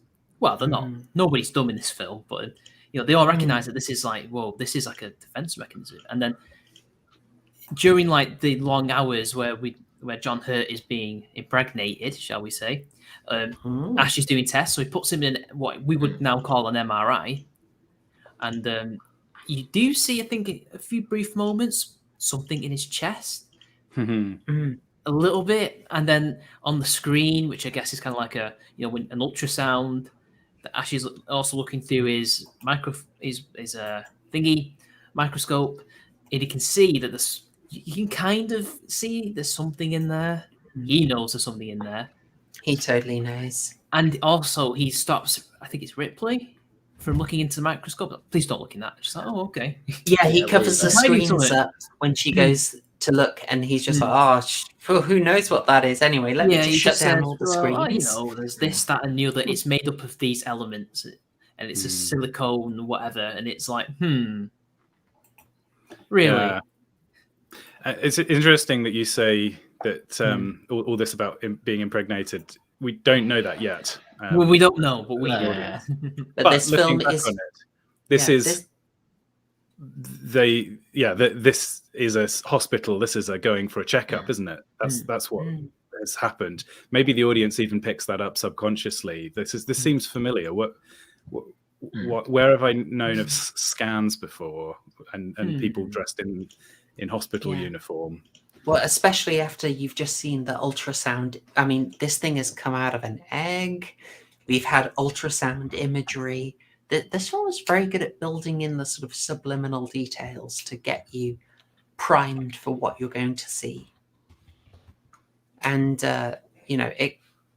it comes off later, as we see, and it's sort of a neutralized threat. This is admittedly, it's a cheap scare. It's a bit of a cheeky one. Yeah. I don't mind you. Yeah, and then because it just kind of flops down and goes on Ripley for like no reason. Well, it just flops, doesn't it? I could see that happening in real life. Like a spider. Yeah. Yeah. But yeah, it's down, and then they investigate it a bit, see the insides. He prods it with his little prodder. Okay, just a reflex motion. I wonder if one of the things going on here is that they had the audience coming in. They obviously tried to get people aware that this was a scary horror film before they arrived, and they gave people a few light scares that then amounted to nothing a few times. That was sliding down towards the eggs.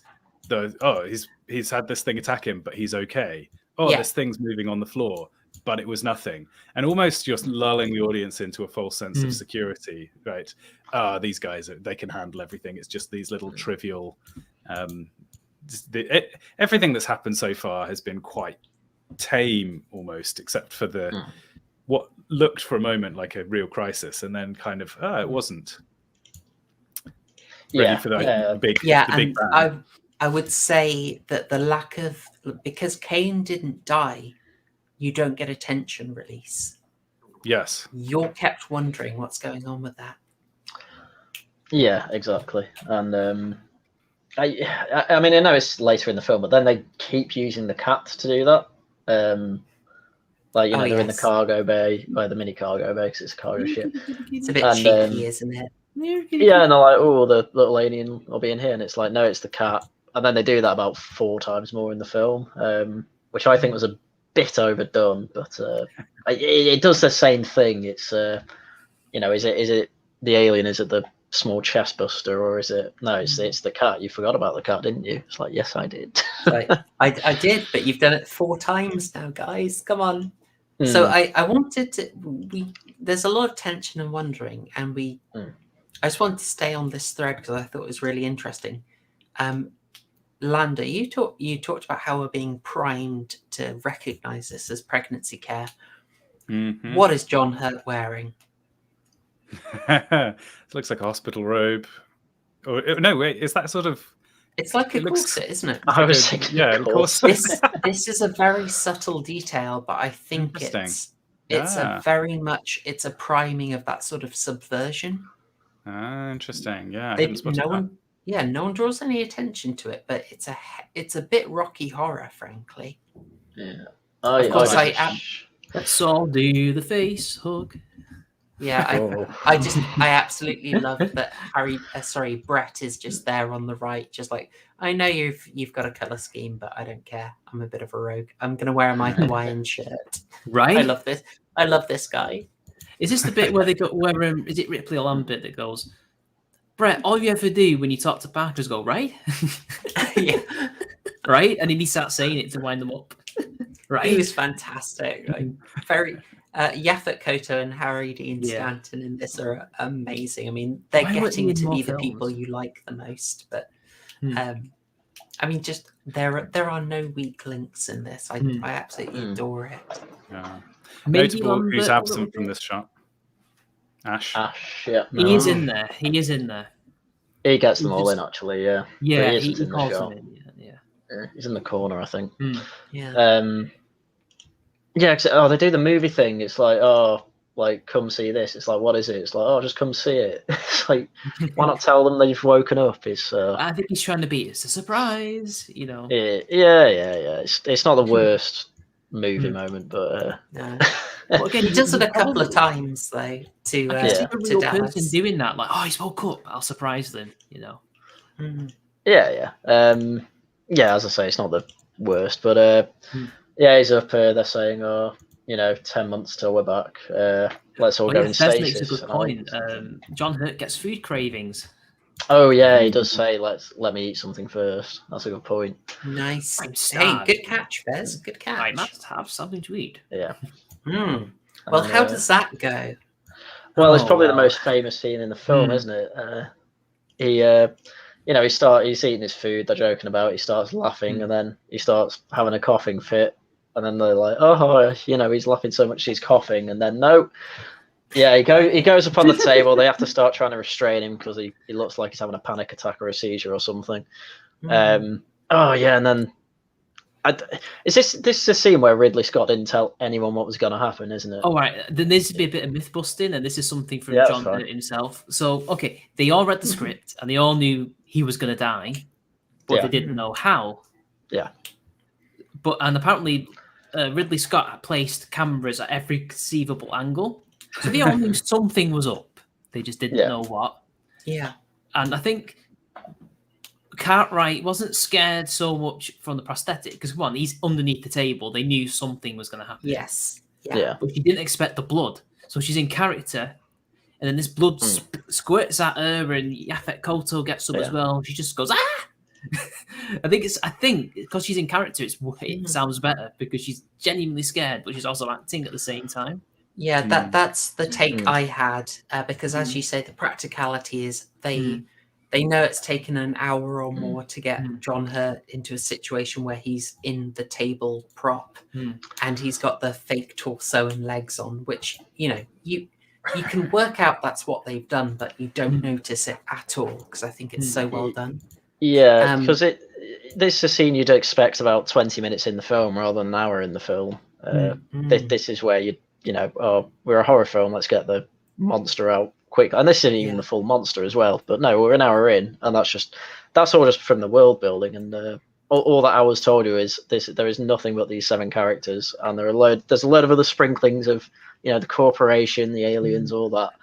And then it's just we're just going to focus on this little monster. I just love their reactions. They're just like, what? They're so great. Just that I think I can believe that they just didn't know enough details and they didn't know how gross it would be.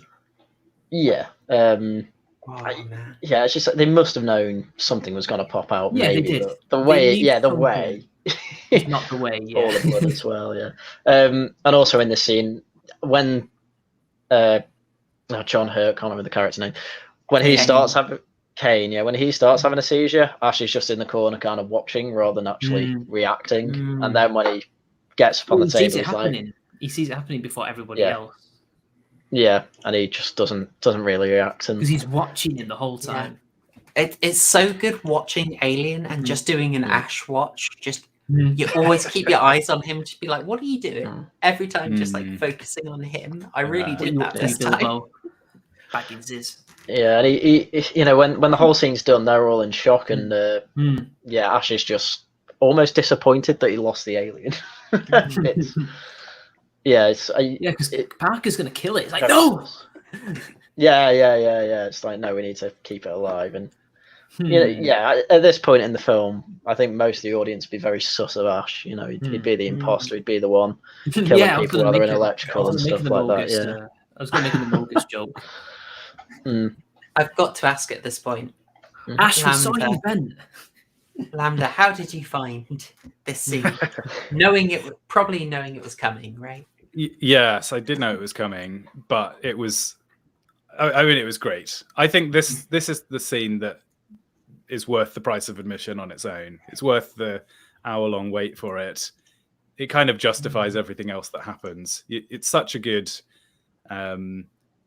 just the mental things that it does to you. That there was a character who you were just seconds previously was completely fine, joking around, everyone had put their guards down, and then suddenly the most horrific thing, it's bursting out of the most vulnerable parts of you. Your squishy internals have been blown open on the place of civilization, the one part of the ship that felt at all happy and homely, and now this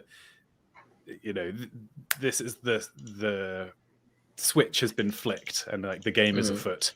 I think it's just perfect. The way that it's the way that the film is structured, this scene was so important to get right, and the fact that it does it so well is, I think, absolutely critical to the success of the film. Totally. It's brightly lit, as you say. It's a safe place, if I can use that phrase. And this is the creature coming out of a place you had never expected.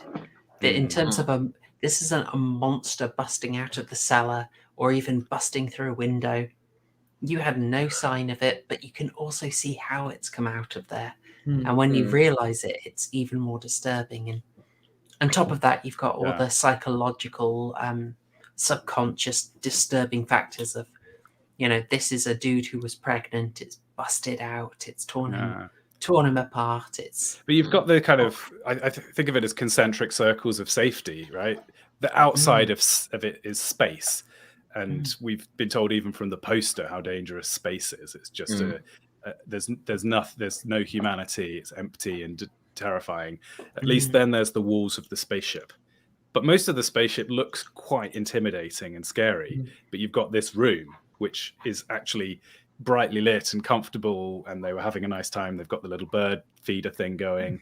So that's a closer safety. But then you've got your own body. Like, at least you think there's no aliens inside me.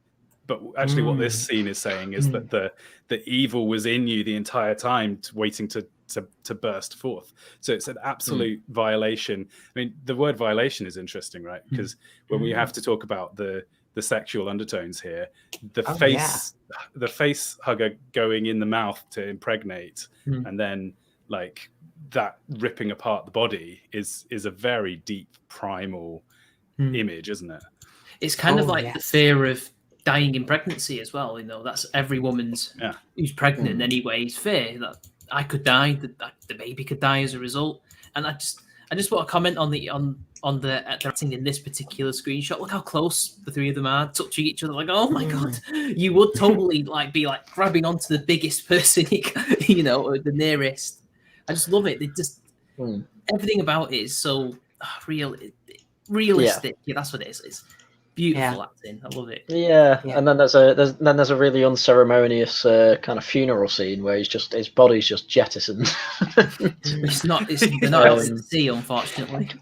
Yeah. It's not like Wrath of Khan where they put Spock in a photon torpedo. Yeah.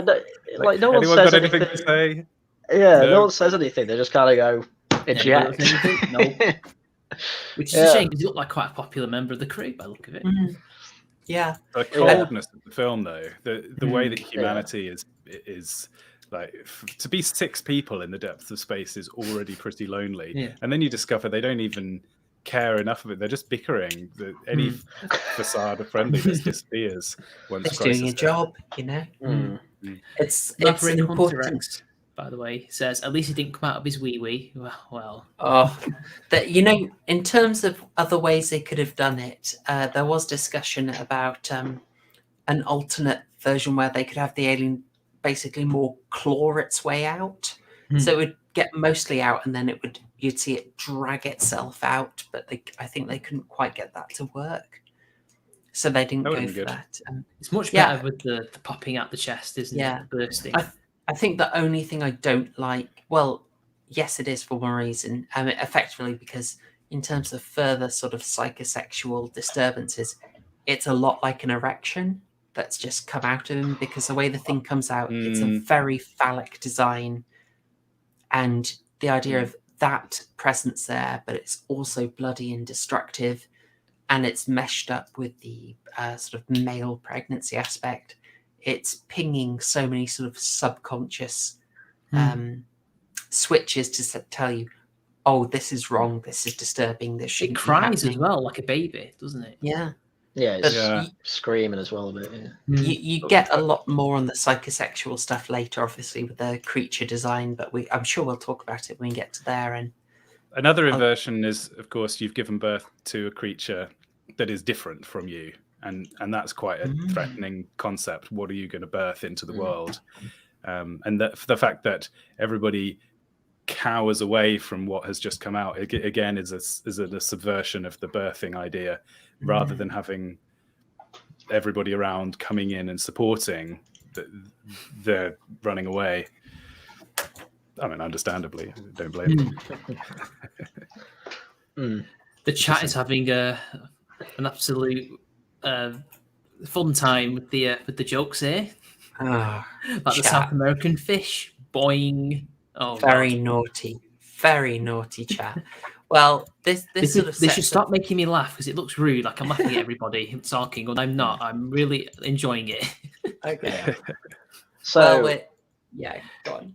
Yeah. So, I mean, plot. Yeah, I mean, that's kind of not an awful lot of plot happens for the next half hour or so. The next half hour or so is very atmospheric, and they're on the hunt for this little alien that's come bursting out of John Hurt. What's his name again? Kane. And you have a little introduction to, here are weapons. Here's a shock prod. Here's a sensor. Take your torches. Go find it in this city of a spaceship. And you have the cat scare when they're in the cargo.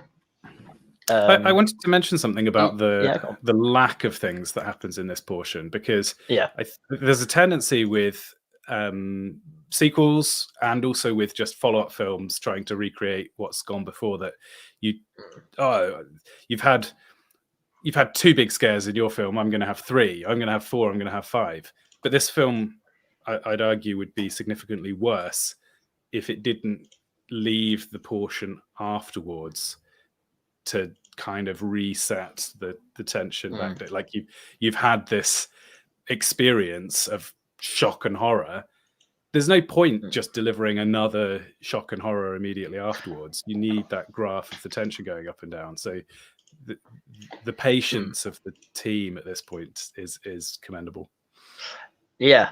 Because even after that first cat scare, then you've got I'm so bad with their names. Who's the engineer? Brett. You got Brett going around.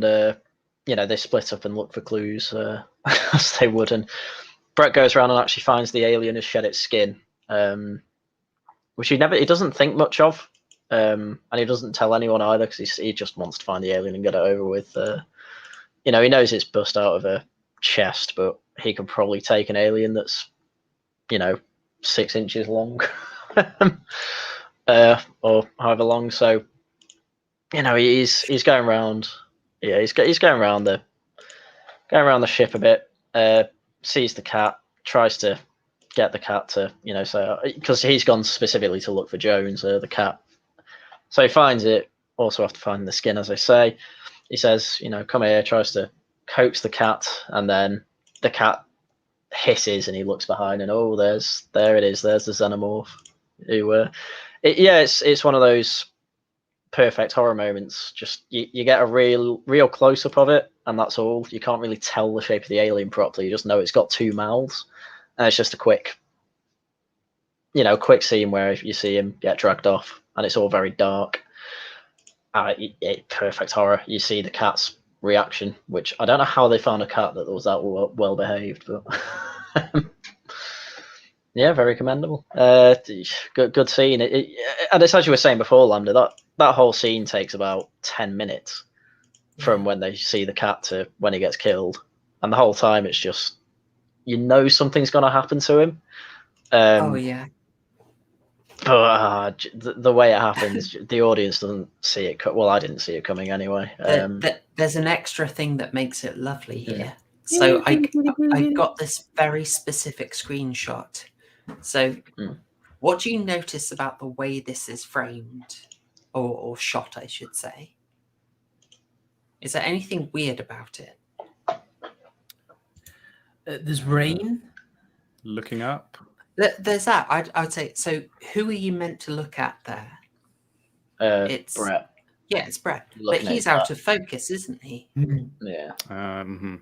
So Brett is in your center. He's close to you. You'd think he would be in focus, but no. It's the light shaft. They put all the focus, into the back. It's telling you, no. You need to look out somewhere in here. That's where you need to look. But they've set the focal depth. So the whole room, actually, apart from Brett, is an area that your eye is drawn to. And you're kind of scanning around either side of him as he walks. And they hold this for quite a while. I just thought that was really good use of the focus. Because it just makes you paranoid. Yeah. You're looking everywhere in the frame, and you're listening to everything. The environmental sound effects are amped way up here. Every drip is like smashing into your cranium. Totally.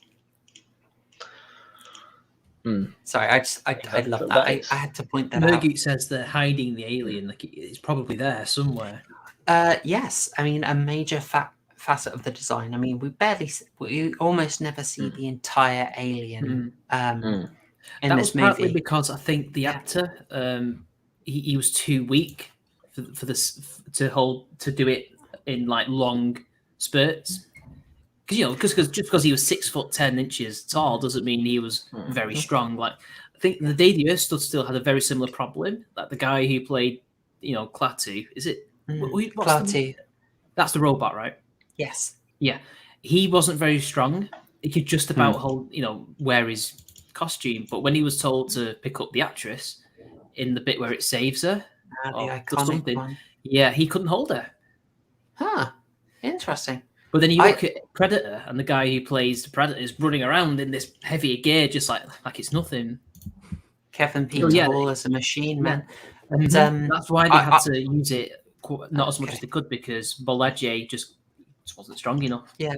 I had heard that Ridley Scott just didn't want it to be obvious that it was a dude in a suit, but probably that too. It is quite obvious. He's obviously going to be overheating like heck in it. Now, I think we talked about this backstage, but we should probably talk about here. Shall we just talk about the weirdness of the guy we got playing the alien? Yeah, do you want me to tell you the story how they found him for the audience? Because I told you guys. So, because this is fantastic. Let me just get his name. So the guy was called Haryan Gláeddyv. He was from Lagos, Nigeria. Unfortunately, no longer with us. He was probably the first member of the cast to die, at least of note. He died of sickle cell anemia, unfortunately, in 1992 at the age of 39, so very young. And he looks very young. When you see pictures of him in his suit, he's very much a 27-year-old. And basically, they were in London scouting. I guess they were just finished scouting, unable to find somebody, and then he's just there in the pub. So he was drinking, and he must have got up off his seat to go to the bar or wherever, and they saw him, and that's the guy. That's who we want. And they approached him, and then next thing you know, the rest is the rest. And that's his only film credit. He never did anything else after this. This is our dude. He's just a graphic designer. Yeah. He's a graphic designer in London in a pub, and someone stops him mid-pint and says, "Excuse me, sir, are you familiar with latex?" Oh no! I was like, "Oh, no, oi, no gay allegories." Sir, I'm trying to drink a pint. Yeah, he does. He looks like he's halfway through cosplaying, but that's the actual suit, I'm assuming. So, yeah, very, very good Before they stuff. put the helmet on. There's a few pictures of him with the helmet on, just like goofing around. Yeah. But without the head, it's interesting how much it looks like a human body that has had the skin peeled back, doesn't it? Especially in black and white, like this, with light fully flashed onto it. We don't really see it like that in the film, but that's very clearly what it's meant to be triggering is your it's a death and gruesomeness. Get away! I'm in so danger. Long. Like you can see why they got him, because he's just unusual looking. Well, lanky. Incredible ectomorph.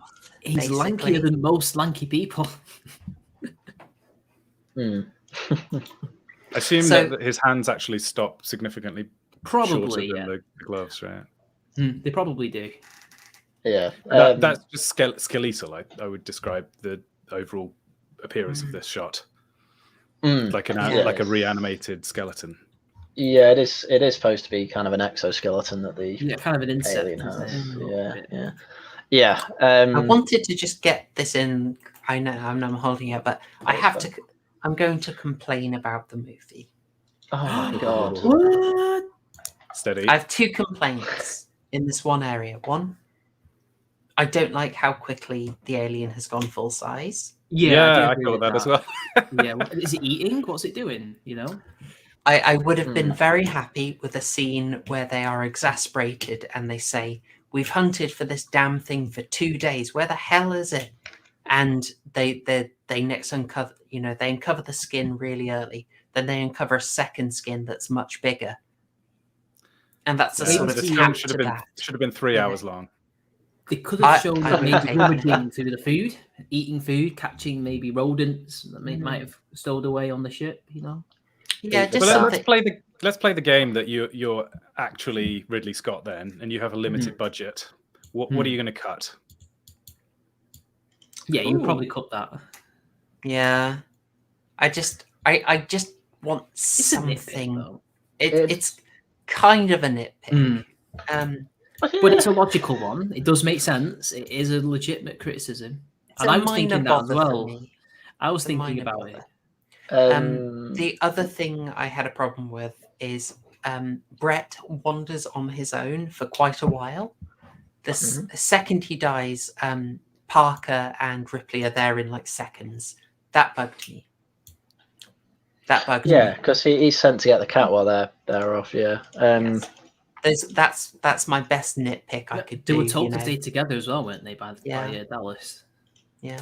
I've got to. I can't just say 12 out of 12. I've got to nitpick a bit.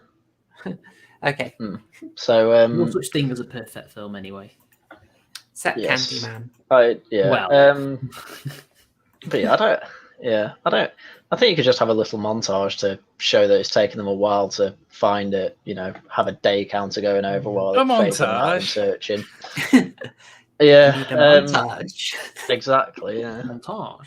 Just play the Team America song. Yeah, it'd be great. Yeah, quick 50 minutes. You show the alien exercising, running up mountains. Someone predators just spotting him as he's benching. You could stick in a little protein powder advert. How did I turn from this little worm into this mighty creature? Has anyone seen the sketch on YouTube from years ago? I think it's like a Japanese show where the predator walks into a room and the alien's just there showering and gives him a smug look. Then he just goes towards the toilet and flushes it, making it go cold and making the alien screech. Has anyone seen that? I have not seen that, no. I will post it in the chat. Maybe we can watch it. That sounds unreal. Let me get it. Hang on. Oh my god. Even Rocky had a montage. Anyway, Richard, back to reality. You know your Team America. So back to the plot. They've decided they need to kill this thing for obvious reasons because now it's bigger than a human and eats them. So it's a big danger lurking around on the ship. So they think either corner it and put it in an airlock, or as you can see here, they decide to go for the vents though before this, he does try and have a conversation with Mother, the central computer, saying, can we get rid of the alien? And it just keeps saying can't compute insufficient data or whatever. Which is like, what data do you need? It's like your ship's dying, your crew's dying. But I yeah, don't know if audiences at the time would have appreciated quite how realistic that was to dealing with computers and networks and in unclear errors and potentially corporations acting remotely to disable functionality that you really need. Oh, true. Yeah. Yeah, exactly. How would the computer know? It doesn't know what the alien is. Really, it just. Well, my point's kind of like what data is insufficient if two out of 7 are dead because of this alien. Yeah. Maybe Mother didn't see it. I don't know if there's a surveillance system on the ship. Well, I don't. Well, I don't know why it wouldn't know it, but I just took it as it's told the whole crew's expendable because of this alien. So, it's lying to them. Yeah, basically. So. Yeah, we've then got the famous vent scene that I always know from the set. Here it is. Oh dear. See, look, the smug look. Predator's like, well, that's really well done. Yeah. What makes it is the alien screeching. Alien versus Predator extinct. Games what? Was it for a game? I don't remember that. Wow. It might have been. There were every day. Oh, Extinction's the one I've played actually. Yeah, that probably was for the game. So it's cold. Yeah. I mean, yeah, this is another really famous scene where he says, close all the vents behind me, like we're trapping it this side and getting it in the airlock, and then the alien's outsmarted him through the vents, and it's actually come up behind him, and oh boy, he's not in a good position, and it ends up catching him while the rest are all shouting for help. It's a very tense scene. It's been parodied many times. Yeah, I will say he kind of it's a bit of a wimpy scene, isn't it? He kind of just gives up, doesn't he? When the alien finally appears here, I wasn't so impressed with that shot. To me, the alien does jazz hands. He does a bit, yeah. He doesn't look scary in the slightest. So I don't know if that would have had a different effect if I was in the cinema with a big sound system and so on. But there you go. He goes like this. Ah!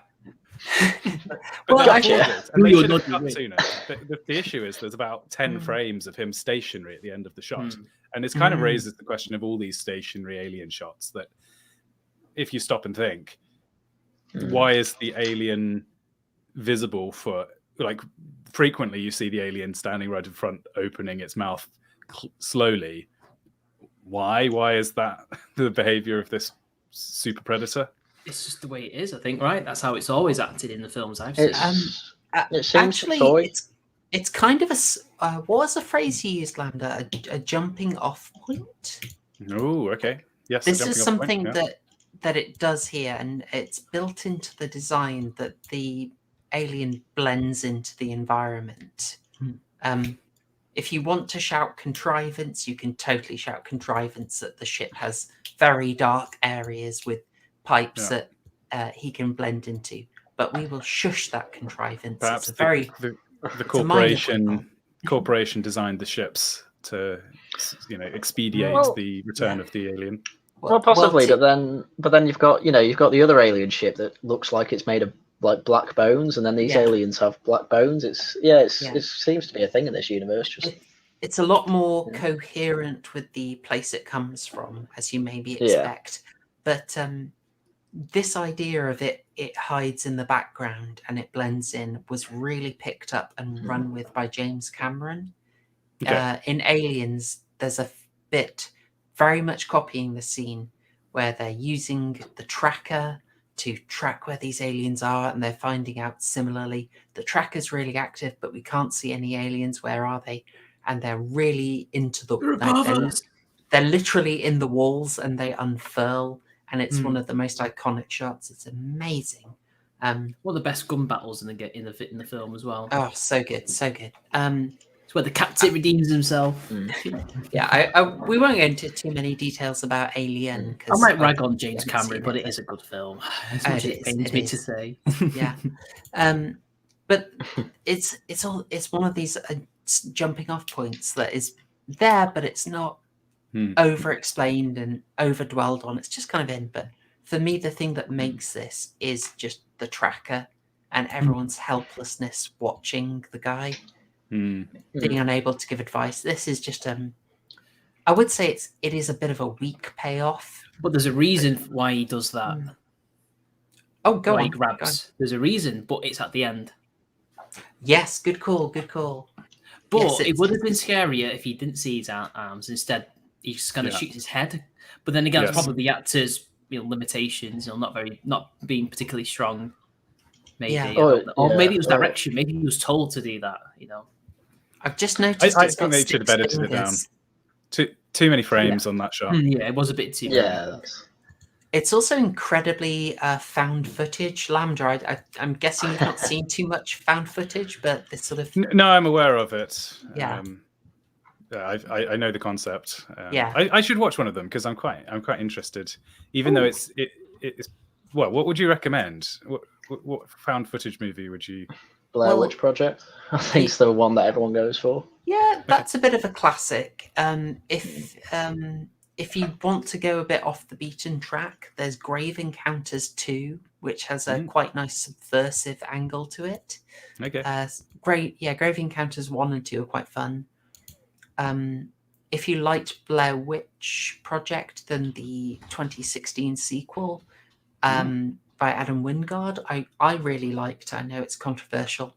And we covered a really lovely one that Poe recommended. We had her on stream.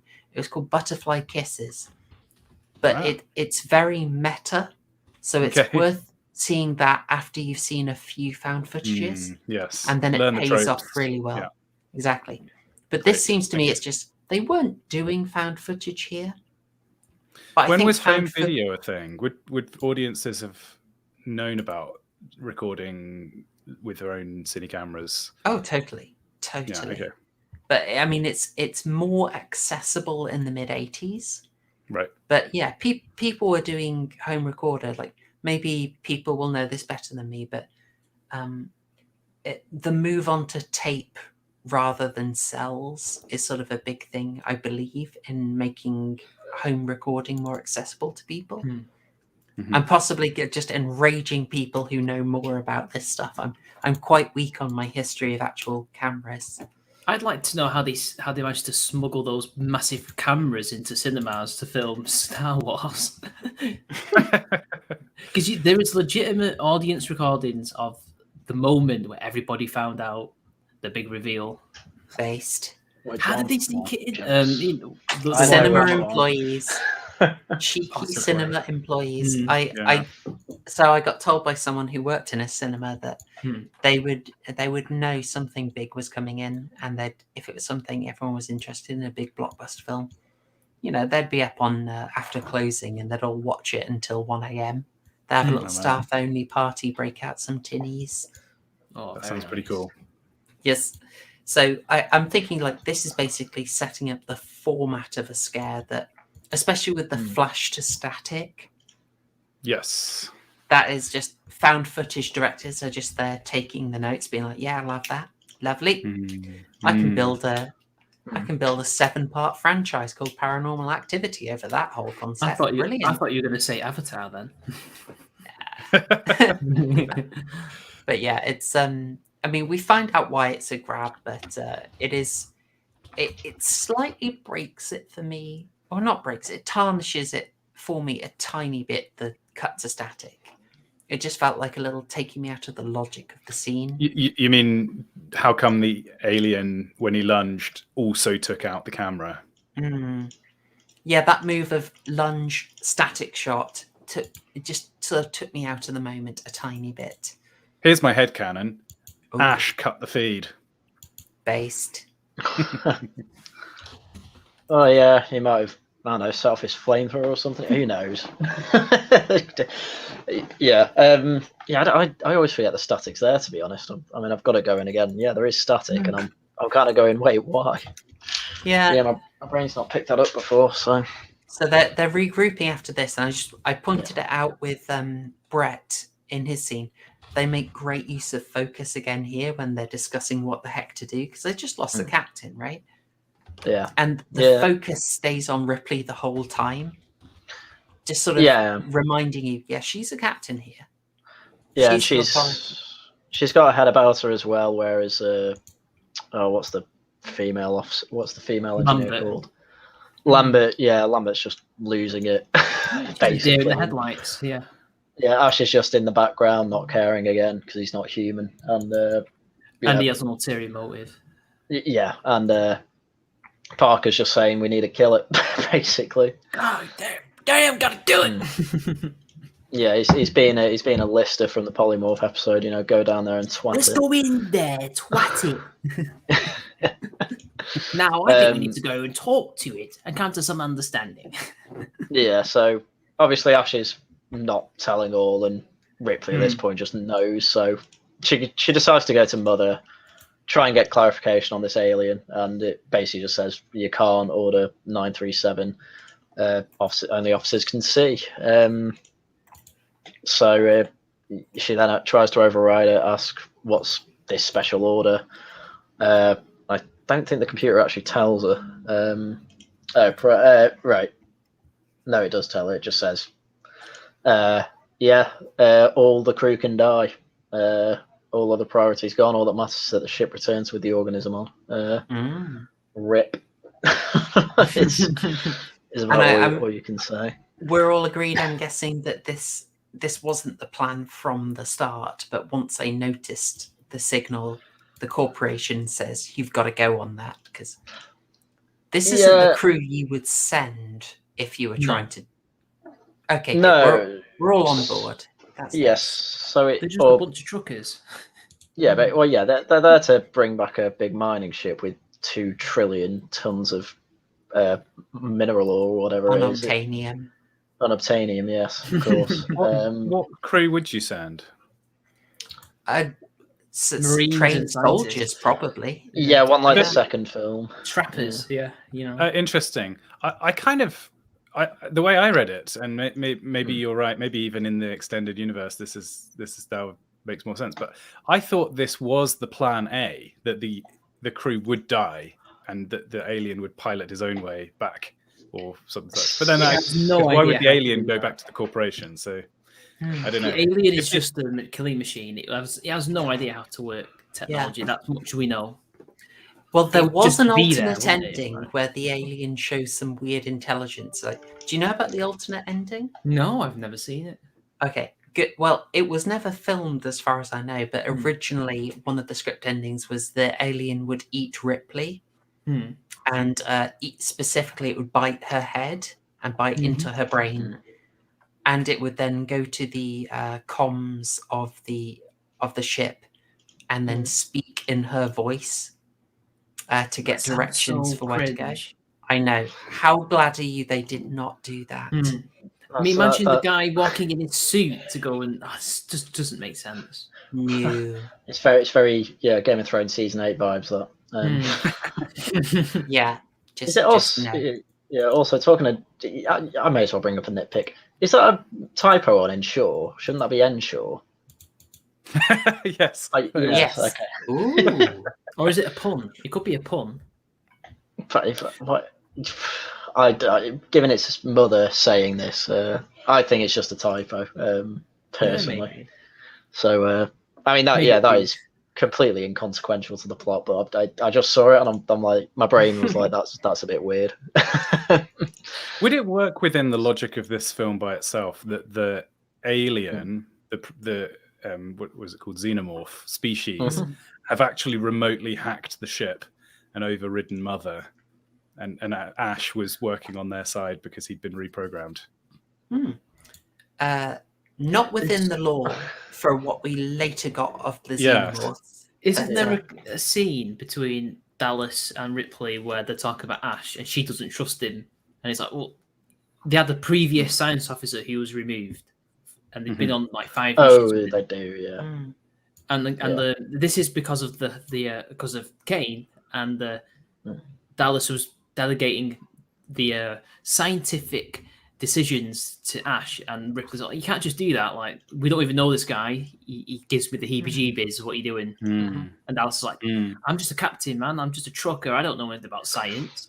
That is an interesting point in favor of this was the plan all along. But I don't know. I think if Weyland-Yutani had always set out to capture this, then they would have sent heavy people who are more trained. But I sort of think they went along. They picked up the signal, and there were just all kinds of subroutines that Mother picked up on. Like, hey, this is a chance to really learn something. And they then changed based on that. Yeah, that's kind of my headcanon. It's they're passing this system where we've got very light transmissions from. If they go past it and it's heavier than that, they're getting more transmissions than we can get. Send them in to investigate. If the crew are expendable, what's their plan? How are they going to get the alien back without crew? So it's explained at the end with Ripley, because she's talking into her diary, basically saying she'll make it to frontier space and my ship will be picked up because there'll be a distress beacon. So I imagine Mother would just send one out when all the crew die. In which case they don't need the crew to be Marines.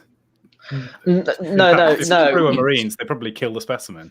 No, but it'd be a bit weird to have Marines on a mineral ship, on a cargo ship, rather than truckers. If you just have one Marine there, it's like, why? You just get hunters and trappers. So the plan, if there was a plan, they would have brought stuff that they could then keep a load of eggs in. But I think the plan went wrong when Ridley survived. That wasn't. Oh, it did, yeah. Yeah. Well, she killed the alien. It's like priority one, ensure return of organism. So shall we get onto an incredibly symbolically loaded scene? Yeah, is this the Ash versus Ripley? With apologies for the posters in the background, which are quite blurred. Well, thank God, you should definitely have put black bars around there. But, do you reckon? All right, tell you what, I'll move it off. Put that on the friendly stream.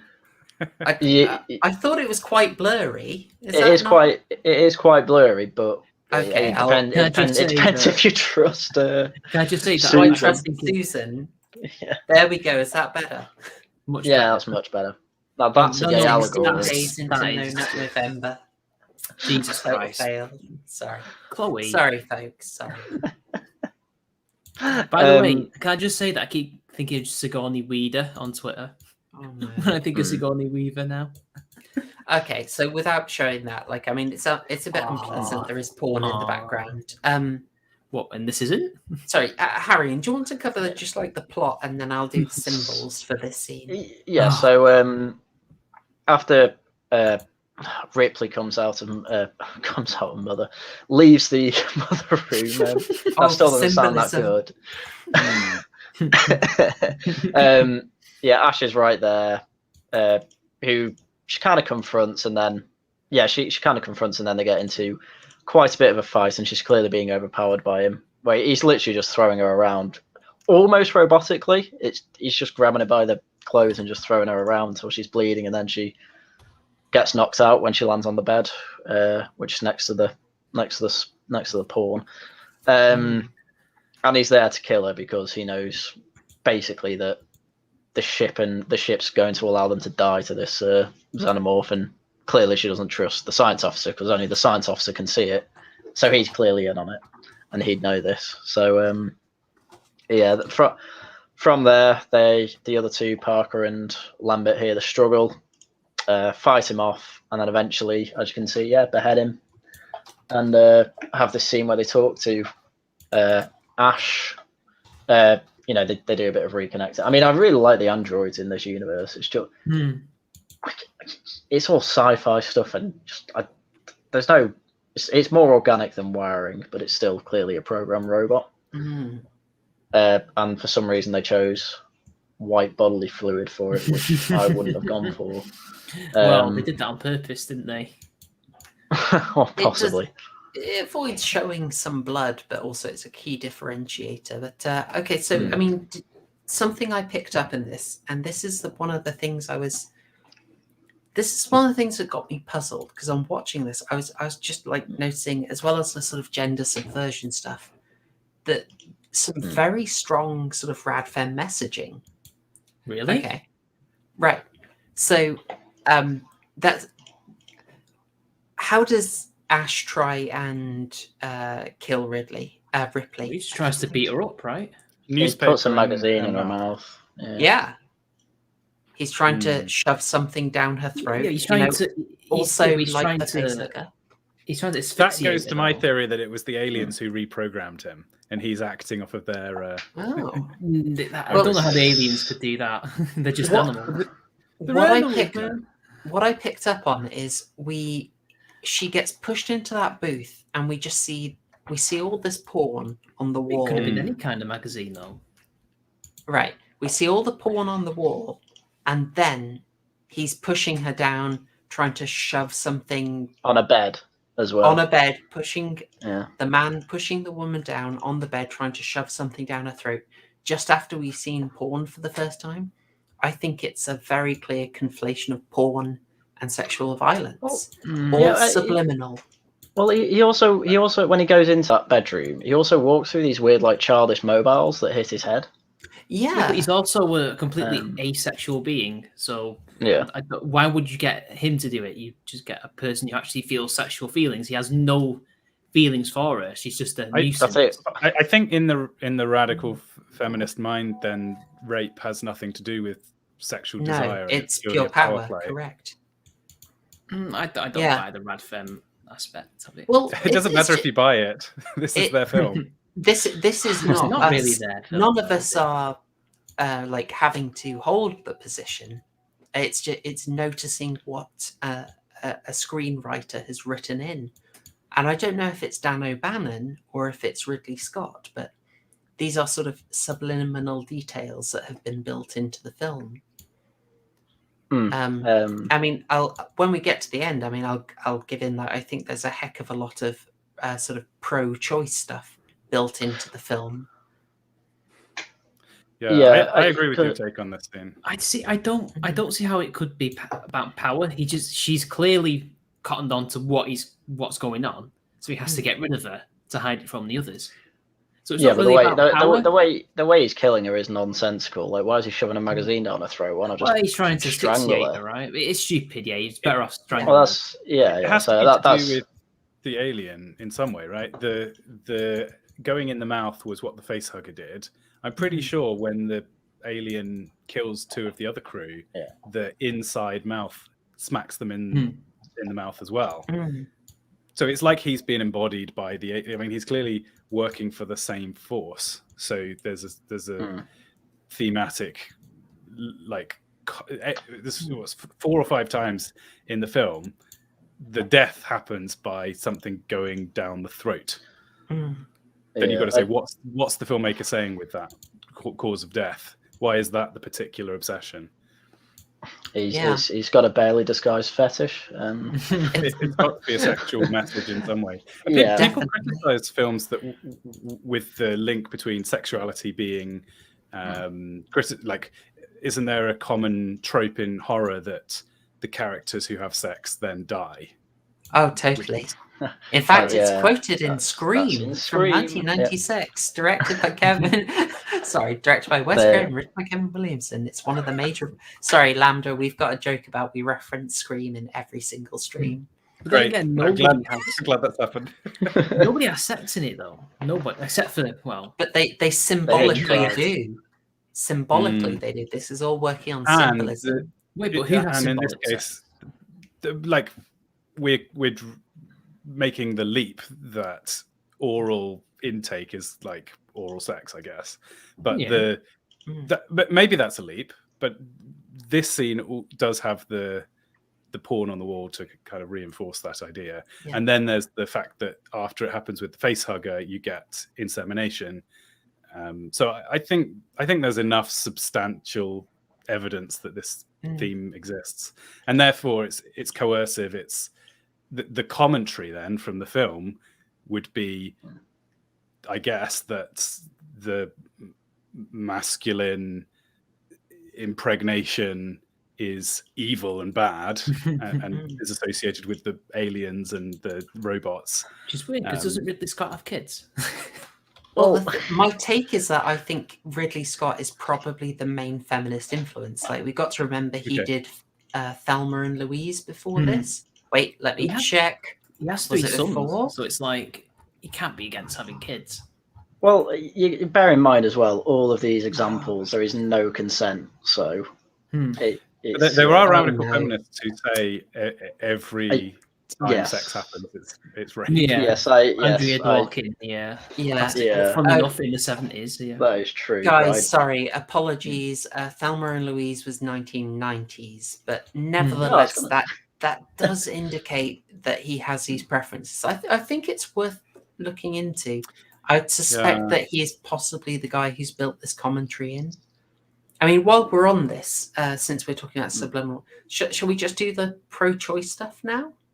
May as well. Okay, so everyone, you're getting a bit of a spoiler here. So I did the poll a while ago of what video do you want me to do next, and it was either going to be sort of the horrific sexuality in Clive Barker, or pro-life and pro-choice themes in horror and how they're expressed. This Alien is going to be one of my main examples of a horror with a pro-choice theme. And it doesn't so much make pro-choice arguments as it makes the emotional side of a pro-choice argument, if you get me. And what I mean by that is it's expressing the fear. So it's someone who's pro-choice would never say, I would hope not, would never say, I've got a demon inside me, I've got a monster inside me, it's going to kill me. They would, but the fear is, this thing inside me is going to wreck my life. That's the emotional argument. So if that helps explain my thinking, so that's one side of it. The thing that's a threat to you is something that is effectively impregnating you. And if you can't get rid of it, it will destroy your life.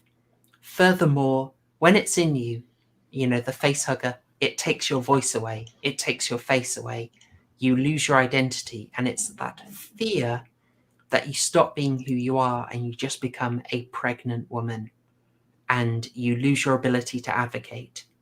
And then the third strand of it would be that the people who are so keen to make sure that you get pregnant and stay pregnant in, I think, every Alien film is always a man and the big corporation, aka big patriarchy. In every single one, it is a man trying to ensure that a man representing big power corporation trying to ensure that you get pregnant and stay pregnant. So that is the pro-choice imagery that is going on in Alien, making the emotional argument rather than like the more specific arguments. So just to push back a little bit on that, as mentioned before, every scene like that, everything you've described there's no consent whatsoever of the actual party that's going to get pregnant. So to me, that suggests it's just in cases of not necessarily unwanted pregnancies, but unwanted pregnancies with an R word that I don't want to say on YouTube. That's a strong point. That is a very strong However, point. I think if you listen to people having this argument in literal terms rather than through movies, there is a frequent tactic from the pro-life, from the pro-choice side, which is to imply that we're only talking about instances of forced sex. Are we allowed to say? Let's struggle snuggles. Death by snoo. Oh no. So actually, if you think of the picture being painted, the world here, we've had the 60s revolution, sexual revolution is like a generation ago. So we're now living in this environment where we've got this kind of copious amounts of sex, but now the consequences have already been happening. Lots of people will have had this experience of, I know somebody who's had to have an abortion or wants to have an abortion because this wasn't planned, but so the way that the movie is therefore framing the issue is as though there is no element of choice. It's inevitable that the universe just puts the baby onto you, whether you want it or not. And whose side are you going to be on? The aliens who are going to use your body to reproduce more evil? You know, you might as a woman even give birth to a man, and that's surely just furthering the patriarchy. This is very much what I mean by it making the emotional argument. It's, as you say, it's painting a picture that everywhere it's non-consensual. Yeah. And there's an element of truth that the world is unsafe once you allow young people out to just have free sex. There is this genuine danger that is almost like the alien. Maybe we don't have to frame it as the patriarchy is the threat, but there is the threat of an unwanted baby from the universe that could have a serious detrimental impact on your life. So there's an element of truth here. I'd argue. Yeah, like it's bubbling up from the subconscious of the people watching the film, I think. Yeah, and there's also kind of with recent anti-natalist arguments being, oh, you'll save the planet if you don't have kids. I mean, literally, the alien's killing everyone in this film. It almost plays into that. This was released at the same time. Well, not the same amount at the same time, but in a similar time period as Eraserhead, which probably is also about unwanted pregnancy, and also this is the same time period where political lesbians who had boys were basically putting them up for adoption and only trying to have baby girls. Yes, indeed. It's funny how people go on about how feminism used to be great. No. When? Yeah. There's some pretty creepy stuff happened then. I've switched to this screenshot just to help with this imagery. The idea how the threat is incredibly phallic here. Can I just big wee in space trying to kill people? Yeah, can I just leave that screenshot there and not elaborate, or are we okay? Can we just take that as read? It's quite phallic. It looks a bit grinning there, like yeah, boy. Yeah, it's better than leaving the tits up. Journalism, isn't there, which just goes through and identifies everything as if it's remotely long and thin, it's phallic, and then you do your analysis from there. A crossbow is phallic. I've heard once that I hated so much. Really? I don't know how I feel about this because on the one hand, sometimes a cigar is just a cigar, right? Exactly. No, it's always a penis. But this is HR and it's wrong. Okay, yeah. So if it's Giga, you've got good reason to. Yeah. Well, I mean, also, if that's what it says to you as a viewer, that's what it says. Right. It sort of reminds me of the old joke, like, oh, darn it, I've already put this in a video. I haven't released it yet. But, this is what we forget. The alien is not a masculine thing, actually. It's also got the feminine in it. Like the face hugger is feminine. Yes. There's aspects of even this thing is not entirely male. There is a disturbing blend of male and female in this, and it's also male, female, and machine. But the point the crappy joke I was going to throw at Lambda was the old, who's this Rorschach guy and why does he keep painting my parents fighting? That's great. He watches The Watchmen. Yeah, I was going to say as well, I mean, there's been Guardian articles saying, skyscrapers are just big penises in cities to point to God. It's like, what? Yeah, everything. Yeah, everything's a penis, apparently. We should probably just get, I'm nitpicking again here, but this was when we switch from the dummy ash head to the real to this, it was a very bad transition. You have my sympathies. Classically, you would show the dummy head, then you would show a quick reaction shot of the face, then you'd go back to Ian Holm. But they did it shot to shot with no intermediary, and it was just like, oh, come on. Well, yeah, and they couldn't get the dummy one to actually stay upright in any way. It kept falling over, and they just went, we're holding him, and now we're holding it completely different. Was there somebody underneath, maybe? Well, yeah, obviously this bit, but clever that they're reusing the table that they built for John Hurt there. It's good budget management. Yeah, because the budget was quite small, wasn't it, for the film? Yeah, they got it expanded actually. It was going to be this is off memory. It was going to be a $4 million production. Wow. And they showed the initial storyboards to the studio, who were really impressed, and they doubled the budget to $8 million. Oh, So really? it's Okay. still not big though, you know. That's pretty close to the 11 million for Star Wars. Yeah, Star Wars wasn't a very big budget film, was it? Actually, Yeah. I wonder if they had some of the same people working on them, or at least reused techniques and so on. what was a big budget for the time then? Would it have been in the 20s of millions? Dan O'Bannon did work on Star Wars. Oh, Did he? hey. As a animator, some graphic visuals, display, and didn't he? miniature. Yeah, he made the visuals. Yeah, so he helped on Alien with that as well. So there you go. Nice. Plot thickens. Yeah. Do we have anything else to say about this, or And I don't even think I mentioned what they talk about because no? Go ahead. It's yeah. Go go on. on, Mitch. Oh, just, no. If you're gonna say what he says, I have nothing. I to can't say. remember what he says. way, off the top of All my right, head. and basically, Sigourney Weaver asks him, Ripley asks him, what the hell's going on? Come clean with us, finally. And he basically says, yeah, we were meant to collect this alien, I guess, if memory serves.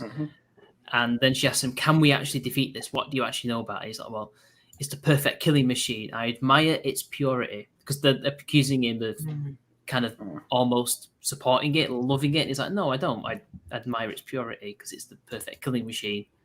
And he says, you don't really have a chance, but you have my sympathies. And that's when Ripley pulls the plug forever on Ash. Rest in peace, Bilbo. Yeah. Yeah. Oh. And then he gets torched by Parker, and Yeah, I loved that. I thought that looked so good. that was cathartic for him. I was going to mention that Superman the previous year had a budget of 55 million. Gee, oh, wow. Oh, 55. thank you. Nice. In a So weird it one, wasn't- you know the director of Superman, Richard Donner. Do you know what he did just before Superman? Was it Body Snatchers? Oh, it was The Omen. It was The Oh, Omen. The Omen. Oh, Yeah. nice. Ah. Great Makes me film. happy. I'm confused that it was the same guy. You worked with him, didn't you? Gosh. All right. So yeah, I mean, after this scene, we're getting into the end game almost. So their plan now is just try and escape. We've got an escape pod. We'll set the ship's nuke to go off. So you get a load of. They need a load of cooling tubes, and I can't remember what for. I'll be honest. I lost track at this point. I didn't know what. I didn't know why they were going. She puts them in for the self-destruct sequence, I think. Okay. I think it's there in case she needs to end it, or I don't know. Yeah, I can't remember exactly. There was a reason, but I always forget. So Parker and Lambda are off doing that while she's busy setting off the really long. I mean, it does make sense to like have a self-destruct not just be a button, but to be this. You know, you need to pull 4 things out the floor. You need to press buttons. You need to then press 5 more buttons. It does make sense because you are blowing up a nuke. Yeah, it does go on a bit long though, doesn't it? But in Star Trek 3, it's the same. Like it needs 3 officers to give codes and it's like, well, yeah. I mean, even with when you're setting off nuclear bombs, you need nuclear missiles. You need still 2 people to do it to confirm. What doesn't make sense is the turning it off bit because she finds out that the other 2 are basically in trouble. One Lambert gets killed, and then Parker gets hunted down not long after that, and she they realizes die at pretty much the same time. They're in the same room. Parker dies first. The alien just thumps him and goodbye, rest in peace. And then he kind of, it's implied that he kind of gives Lambert a slow death because she's just a deer in the headlights. She's completely frozen. Yeah. In fact, if she hadn't moved, she basically kills Parker really because of her fear and her just stupidity. How do we feel about this? Because if she moves out I'm the way, never the sure alien how is I dead. feel about this film. Sorry, I'm never sure how I feel about this scene because it's not very good. Well, I don't know. I couldn't believe Lambert just being absolutely paralyzed with Exactly. fear. You would run away because you're not a deer in the headlights or a rabbit that freezes. We're not like that as humans. She wasn't exactly paralytic, you know. Oh, people Yeah. definitely freeze in fear, I think. I Yeah, can but she see it. I wasn't- just think story-wise, I don't know how much it helps. It gets a bit No. more. It leaned me to being frustrated. I think. It was contrived. Haryan, how did you feel about it? I mean, I'm giving it what they do die within like 10 seconds of each other. I mean, I can imagine her being frozen in fear. She knows she can't run from it. They seem to want a scene where it's almost molesting her legs with its tail. It's very sexual. The old tail implies- going up the legs, you know, It implies Yeah. that it tortures her as well. because of the before it kills her. implication. Yeah, and then all you see is her leg like hanging. In Which the next maybe scene, covered in explains blood. the question I had earlier of why is it always stopping and opening its mouth and doing this with its hands. Perhaps it's actually enjoying killing them and it's getting some it pleasure does, from their reaction. Yeah, it There's- seems to be doing it for sport. It's intelligent. We know that. Yeah, there's something I wanted to mention about Lambert as well, which apart from again, we love Veronica Cartwright here. We do. I loved how she and Ripley hate each other. Do they? Oh god, yeah, they're so catty towards each other in the film. Like they have a little cat fight, and they're Women. just sort of tense towards each other, and I could just sort of believe it that they would have a rub each other up the wrong way. I kind of love that detail that they weren't buddy. Yes, loved it. I feel that the modern feminist movie making is less subtle and would have had the women sort of as a perfectly oiled machine, and then the men being humiliated one at a time. Yeah, true. But then again, it's Ridley Scott, and maybe the writers themselves weren't necessarily progressive themselves as well. Yeah. Also, Ridley Scott, I don't know how progressive he actually is, but I know that sometimes he doesn't mess with the scripts too much. Right. Like a lot of the time, in some of the maybe it's more his later ones. He kind of just shoots it, so that's why you get a lot of with his films. You get like a decrease or an increase in quality every time he does a film. Yeah, he's. I would say he's extremely variable. To be honest, I never know if I'm going to get a good film. Sometimes He's always been like that. Sometimes it's amazing. Other times, yeah. So I mean, to get back, I didn't have too much of an issue with this bit.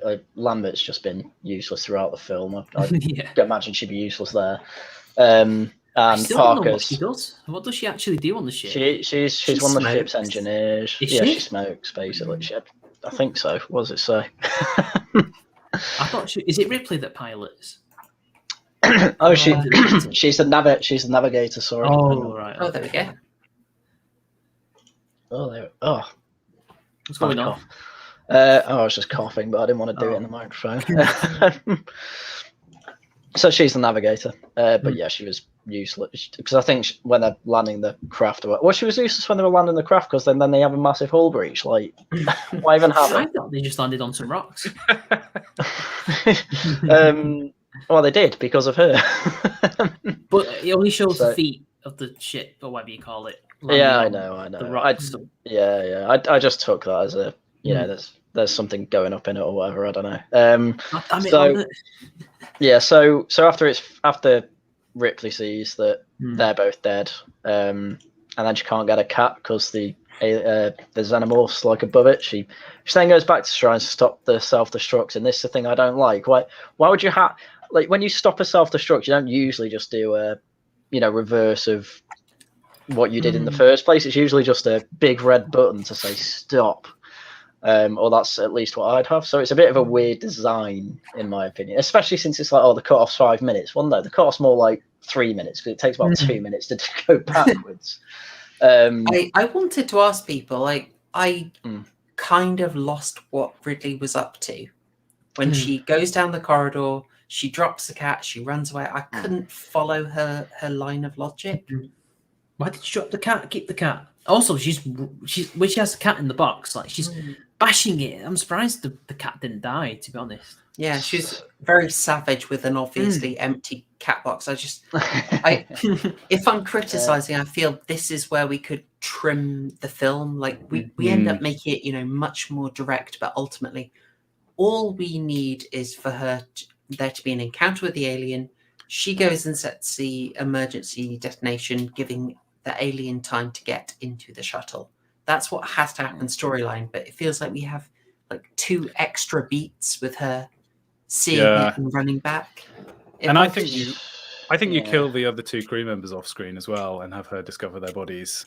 I reckon you keep the alien away a little bit longer. Oh, I'd have loved that. I'd have gone for that.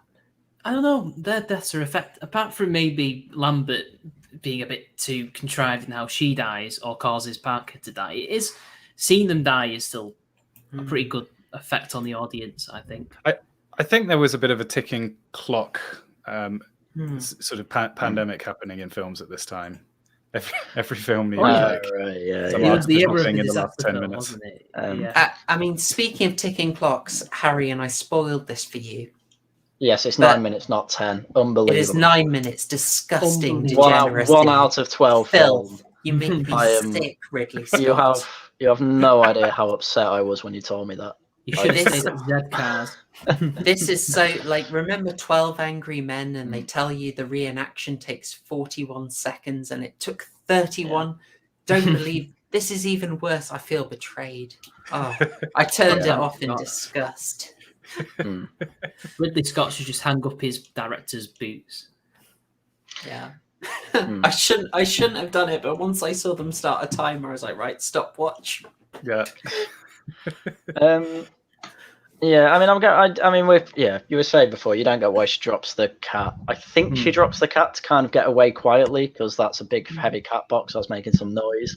So I can understand that. And she's going to turn off the self-destruct because now she realizes her original plan doesn't quite work. So now she's just trying to escape alone. But she doesn't, keeping the ship alive, but she needs more time to do it. So that's why she tries to do it. But obviously she runs out of time and now she's panicking. She's doing her best to try and get away from the ship in general, which she does end up doing. And she thinks she's escaped. And you get such a gorgeous shot here. I love it. Oh, where it's big, bright lights, and and the ship, the nuke goes off and all that. It's if you don't know what was coming, you think the film's over. You think she's safe, and you think you're in the epilogue. And the ship lights up. It's not quite the white rooms we had with the stasis pods and all that, but it's at least you've not got a big alien in, or do you? Which, of course. She starts getting ready to go into stasis. And she's doing a few setups. Something before that. Is there? She tries to turn it off. It doesn't she? We're gonna do this bit again. She discovers the nest of the alien. Now this is dealt with pretty darn quickly, and it's it's quite sad. Sorry, you're right. Yeah. Again, it's a jumping off point. It's basically not explained, and you're kind of like, wait, what? Why? And you get an explanation for it in Aliens. I love how you've adopted the jumping off language. That's great. I think it's great phraseology. It doesn't exist. It's a great phrase. I'll leave the option of seeing Aliens unspoiled to you, Lambda. I'll just say you learn things about the structure of how the alien race works, and then this behavior makes sense. It does not make sense in this movie, but it's kind of nice that it gets explained in a very coherent way. Great. I'll probably just leave it there so I don't ruin it. But is this in the extended version? Because I can't even see it in my version. It's in the I watched the director's cut. Right. Yeah, I did. I watched this. I watched this version. Okay. Yes. We probably should have specified that. Right. Okay. I did know there was a director's cut, and I have seen it before. because It's I quite a do brief remember one. this. Yeah, I just couldn't see it, and I'm like, but no, it's right. That makes sense. So yes, I missed that because I didn't watch it today. Don't worry. I mean, I don't think it added a. It's nice, but it can easily. It's one of those be nice removed. sprinkles, isn't it? It's a bit more world building. It's like, oh, this alien, not only does it hunt for sport, but it seems to hunt for a bit more than that now. It's keeping its. I mean, you could guess it's trophies. You could guess it's for offspring to feed on or whatever. Yeah. Which, well, watch the second film, and you'll see. So yeah, where we're up to where we think the epilogue is. So audiences at this point probably think she's safe. But I hope you have a picture of this because the alien is in the background for ages. Yeah, Isn't see it? him, Yeah. Oh gosh, do I have it? I've got to I have really it. hope you have it. Come on, proper. I don't have it. I've got her in a scanties. All right, hold on. I'm going to talk. I'm going to find it. You gotta have it. You gotta have her in a. You can have her in a scanties when you can see the top of her arse crack. It's great. Oh yeah. I tell you what, she's not half wearing those knickers low down. Can I just say I really appreciated that arse crack in the sense that it was so unglamorous. Yeah. And I don't know if it was just like they didn't have extra takes, but it kind of desexualized her in a weird, vulnerable way because it just looked awkward. I don't know. And it just made it really realistic to me. It's Sigourney Weaver, though. She's hot. I don't know.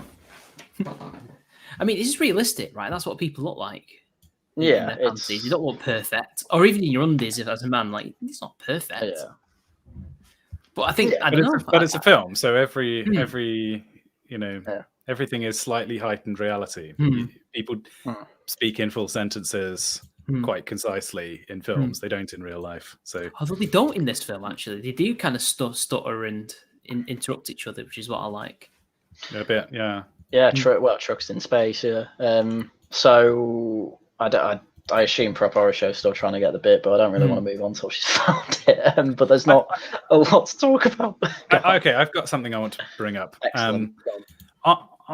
Here's a criticism then of the film. I think, and maybe this is just not a thing in the horror genre, but the most satisfying conclusions are when the denouement comes about because of something that's been clearly established as a primary character flaw of the main protagonist. So to me, the most satisfying conclusion to a film would have been if they set up Ridley at the beginning of the film as doing something characteristic that causes an issue, and then in the final act that's paid off, that she learns the error of her ways and in so doing takes out the bad guy. Now maybe that sounds like a very Victorian sort of morality play way of thinking about films, but to me the fact that it's action at the end and it all starts to feel a little muddled is partly because we've lost the thematic. It's almost like the interesting part of the film that's well thought through is in the middle, and therefore the end becomes a little bit mechanical and cold sci-fi, less character driven. I go with that. Yeah, I like a message. I like something relevant to a protagonist and structured around a protagonist's arc. If and I think that would have made you have a good reason. Like clearly, Alien has succeeded within its genre and become an absolute classic of horror, but it hasn't become, I think, a mainstream audience classic in the same way that other films of the same period have. And I'd put that down as the reason why. Yeah, Aliens is probably more mainstream appeal, because that is an action film, whereas this is, I mean, it does. You could do the flip, which is in some ways even better for horror, which would be Ridley dies because of her character flaw. Yeah, the kind of Greek tragedy approach. If I may, Lambda, what you've highlighted there actually very much happens in Aliens. Okay. There is a sort of a a mission for Ripley, who you will not be surprised to hear is in the sequel. Right. And the actions at the end of the film are very much towards fulfilling desires that are consistent all the way through. Keeping it vague because I'd love you to watch it and enjoy it. Well, maybe I'll Also, have to come back and discuss aliens as a feature. We are doing an 80s sci-fi horror arc, but it will not be the next one. But James Cameron, I think, has been more successful with a mainstream audience than Ridley Scott. Would you agree? Yeah. Oh yeah, he has been. Yeah. There you go. Also, I love you. I just noticed your username, Lambda Alien. I didn't notice that for some reason. I do change it over sometimes. Thank you. That's great. Oh, God damn it, Horrorshow. There's no Ripley ass. I have got Ripley buns. Where? Not here. You wanted to see the alien fitting into the background, right? Yeah. So for people who may not, for people who may not have seen the film, this actual kind of background's in it for a good minute or so. You can't see the alien mouth, but it looks exactly like one of the pipes around it. So, and that's in the background for ages, as I say. And so, then she gets right close to it. You can actually see its giant helmet. It's big phallic. Yeah. Or is it a cigar? I don't know. This is quite a how can I say? This is playing to the trucks, basically. It's why would the alien behave like this? Because it's blooming scary. Lambda, did this get a jump out of you? I don't think I jumped during watching the film. I did, although I will note, I didn't watch it with the sound very loud. That was maybe my mistake. I think sound is a big part of jump scares. I wonder if that, if you watch a film with really effective jump scares, but with the sound off, it often doesn't really work. Yeah. Did you watch it in a dark room or a light room? It was dark, but I think just not perfect. Right, I should have been. I wish it was in the cinemas. Then I would have got the perfect experience. That right. Oh, it is but very good in the cinema. Yeah. Without doxing myself, I was in London for a long time, and the Prince Charles Cinema there. It does show modern films, but it mostly shows just like reshows classics. Isn't that the one that's known for showing The Room every month? Yes. Yeah, I saw The Room there several times. Yeah. Did you bring along plastic spoons and throw them at the screen? You've got to. I've never actually seen The Room, so. Only watch it at a screening, or you will just be suffering. Yeah. To be fair here, TCG, we've been talking about themes, which I'd usually know the film's too bad for that. Yeah. But I mean, yeah. So, I mean, there's not. I mean, I don't not like the ending. I shouldn't say that. It's more. I think it would have been better just to have her alone and have the alien die on the ship, because it's kind of in here for. Yeah. It's really contrived that it's in here for like no reason. It doesn't even go for her until. It is totally contrived. Let's be honest. And when the alien falls out of the ship, it looks awful. I would say. Yes. Oh, yes. That's probably limit of budget, unfortunately, which they didn't have much they could do about that. Yes. Yeah, because it's a bit of a weird. I mean, it's clever. She puts on the spacesuit. To then strap herself into her chair, or trying to do it quietly, and she stuns because I think the alien's supposed to be sleeping or something, so that's why it's not going for her. Do I buy that? Not really. If you don't have budget, don't put in a shot. Don't exert yourself. Yeah. I mean, this was just stuff for the normies. Since we've gone through stuff for the normies, shall we just note like the interesting thing that it does go into slightly more kind of a bit more what you might expect of a horror, that you have got a woman in her scanties here, that she does make herself very vulnerable, not just by being alone, but the fact that someone who's been covered up the whole film is then suddenly into her underwear. It just makes her very vulnerable at that final moment. It Urge to really simp is intensifies. emphasizing it.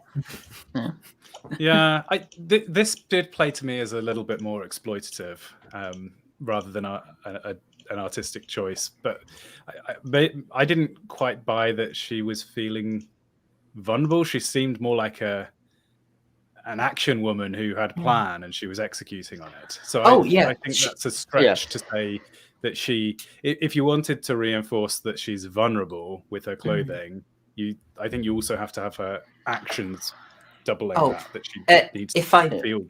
Yeah. Sorry, if I may, like the way I frame it, I don't frame things well. The vulnerability is for us to see. Like her actions make sense here. So she thinks she's safe. She's programmed. She's going to get in the sleep pod. So she takes off the uniform to get back into attire suitable for the. Is it a cryo chamber? Yeah, it's like a cryopod. Yeah. Let's call it a cryopod. So her stripping down makes sense. It's just like for us as the audience, her doing that puts her in a more vulnerable state.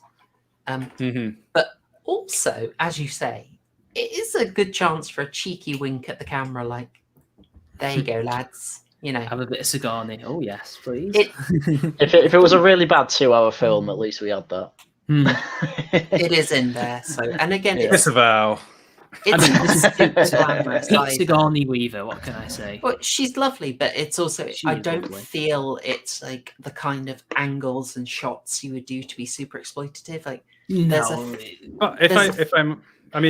it's interesting if the alien is meant to be driven by this metaphor of unstoppable masculine sexual energy that can't be repressed. It's really not though, because it's part female. In the sense that it is penetrating and inseminating, I'd say that it's a masculine.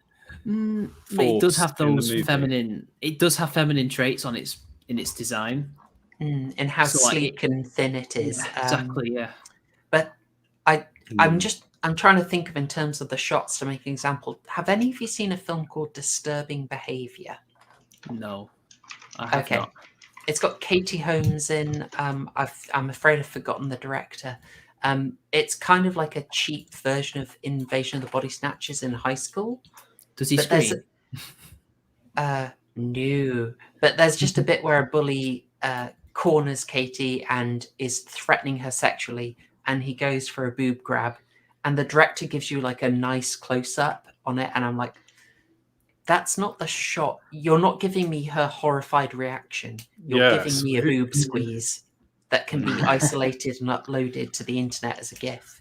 It's like, I know what you were doing there. That was to use a feminist phrase. It's the male gaze. This shot, these bits of the film, I think unavoidably are, as we've alluded, intended to some extent to titillate the audience. Maybe there's some justification for it artistically, but you have this kind of joint thing going on of like, we want to criticize the male, like, objectification, the fact that women are being overpowered by men. This is what we're criticizing, but then also we're going to exploit women in our filmmaking to get more revenue. Almost, it feels. I don't want to be too critical, but like this seems like, if there's meant to be feminist messaging in the movie, a little bit hypocritical. I could go for that. Yeah. Well, feminists have always been a bit hypocritical. They want, sexual freedom at the same time. They want no abortion, no pregnancy with it. So it's kind of playing into the hypocrisy they inherently have anyway. Maybe you could argue this is meant to be a moment of self-reflection for the men in the audience, or those I can't say I did. Sigourney Weaver, right? Can't say I felt any remorse. The thing is, you weren't thinking deeply enough. You were supposed Well- to be suddenly now, up until this point, I empathized with Sigourney Weaver, but now I, like the alien, want to overpower her. Oh, have No, I you want to hug realised? her. Are you saying, Lambda, that the film has put you from the vantage In the point mind of of the the audience, monster? of the alien. Yes, You're exactly. observing Monster- her the way the alien is. Right. As an The difference object. is, I want Sigourney to hug me and treat me right. Gay. That's what you tell yourself. She's a bit too tall for me. Can we? So we've sort of covered that it gets flushed out. I had to take this image because I think this is so beautiful. This is just Yeah, there's so many iconic. Oh, yeah. A lot of these shots here have been used in like so much media, like the glance to the side in the spacesuit has been used in Alien Isolation and things like that.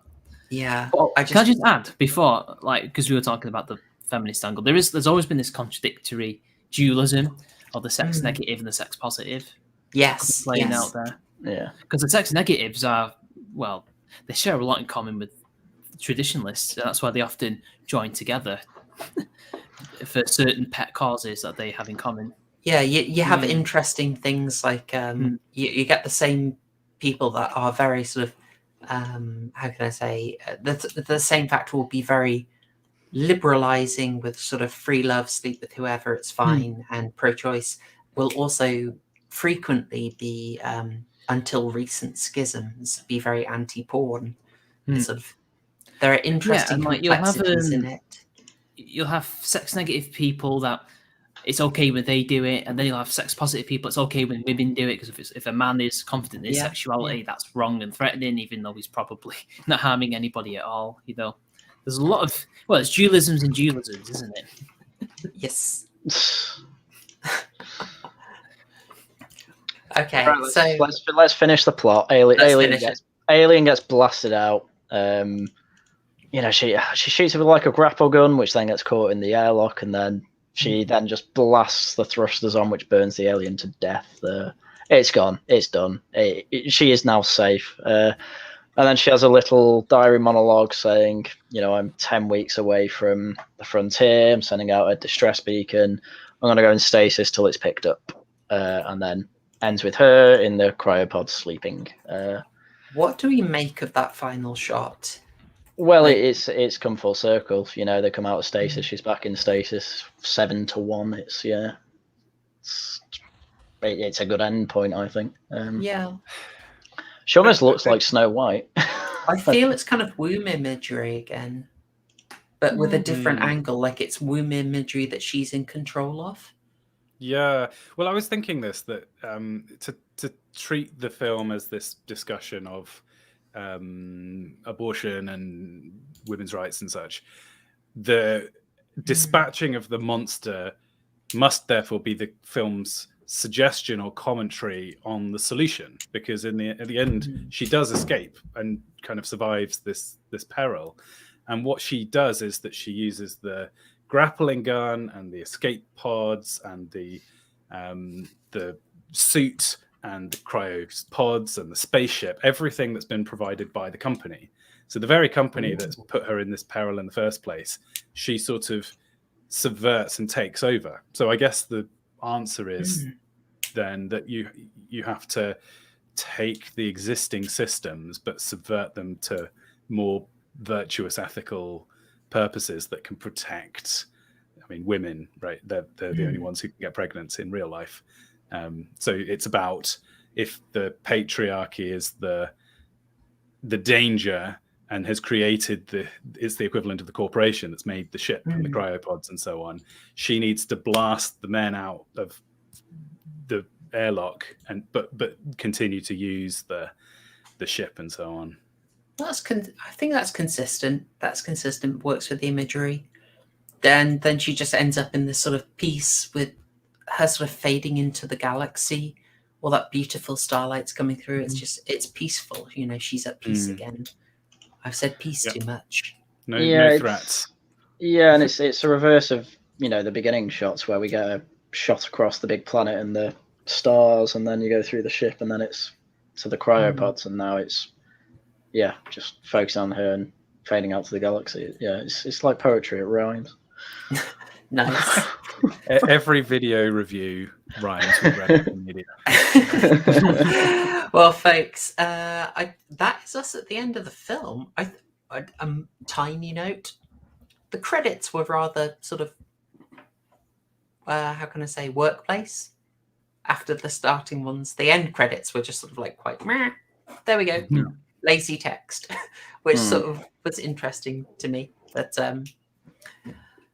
yeah, that was the opening text is always the matter of much union dispute, isn't it, in Hollywood? Absolutely it is.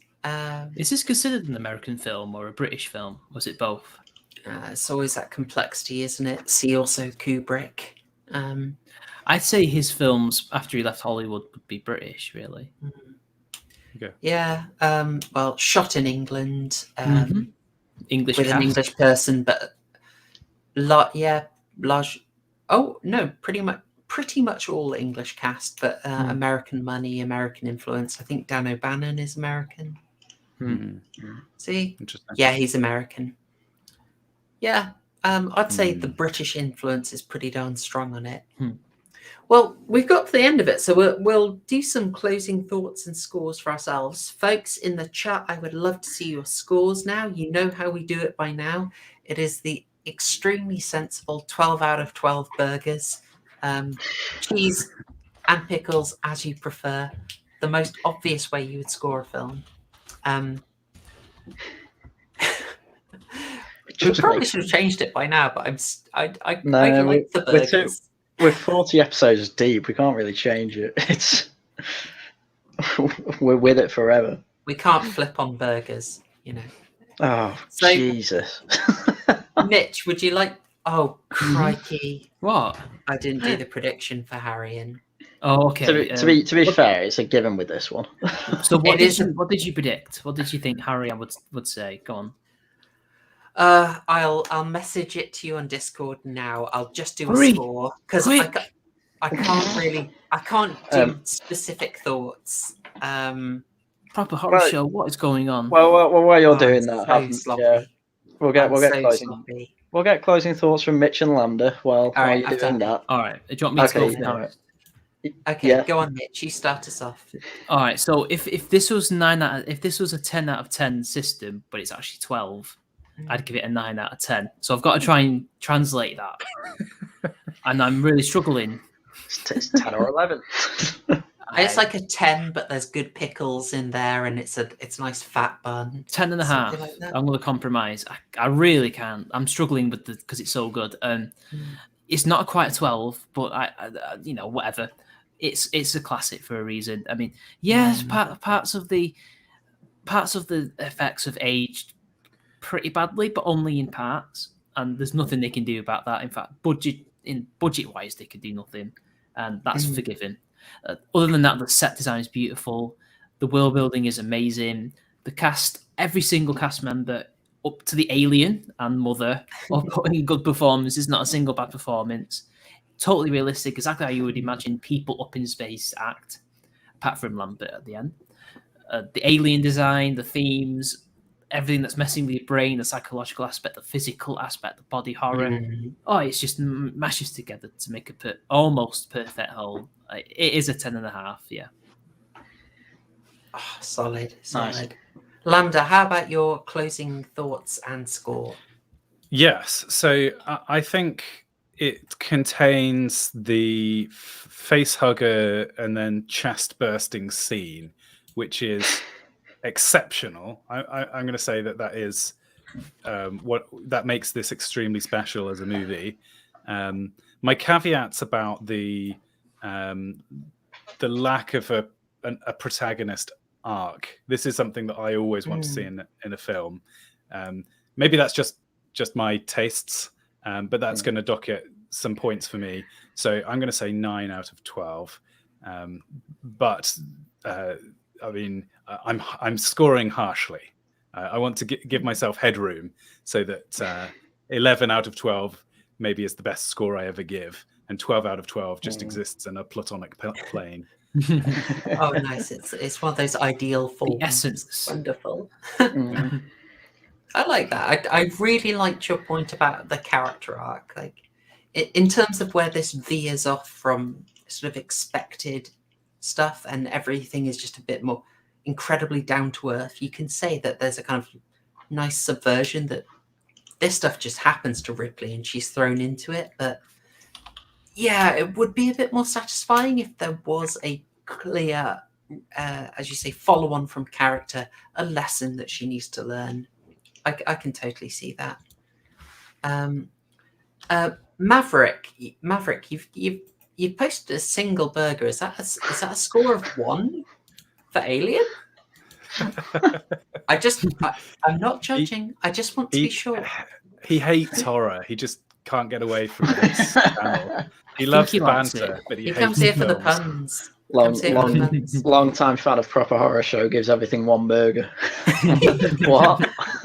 Oh no. Nugget 11, brilliant. Yes, I think I might have shown you already, mate. And Haryan. Yes. So yeah, the plot of this film I just think is fantastic. Framing with a lot of shots, especially when you point them out. So when you've not got the focus on Brett, but he's the center of the scene, so you're looking in the background for things, and they hide the alien well in the pipes at the end. That's another framing point. Along with the characters all tended to do things that make sense, apart from when you point out the kind of feminist part of all. What's Ash's putting a magazine in Ripley's mouth, and I'm like, he's clearly trying to kill her, but he can just snap her neck or just strangle her instead.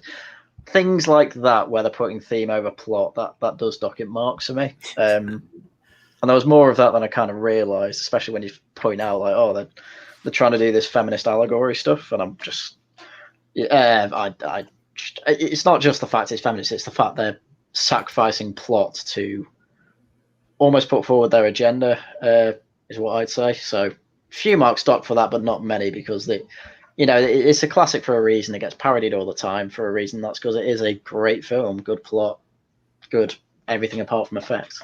But it was the 70s, what do you expect? So I would give it a 10 out of 12 with no cheese, because quite a serious film, so it doesn't earn the cheese because it's not a comedy, which is good. Is that no cheese in any of the burgers, or just the last one gets? Just any no cheese in any of the burgers. They all get cheese if it's like a horror comedy, or it's just not taking itself seriously, a bit like say Scream or there's a bit of schlock in there. Yeah, that's my criteria for cheese. So there you go. I like that. Nice. 10 out of 12. All right, no cheese. All right, Mitch.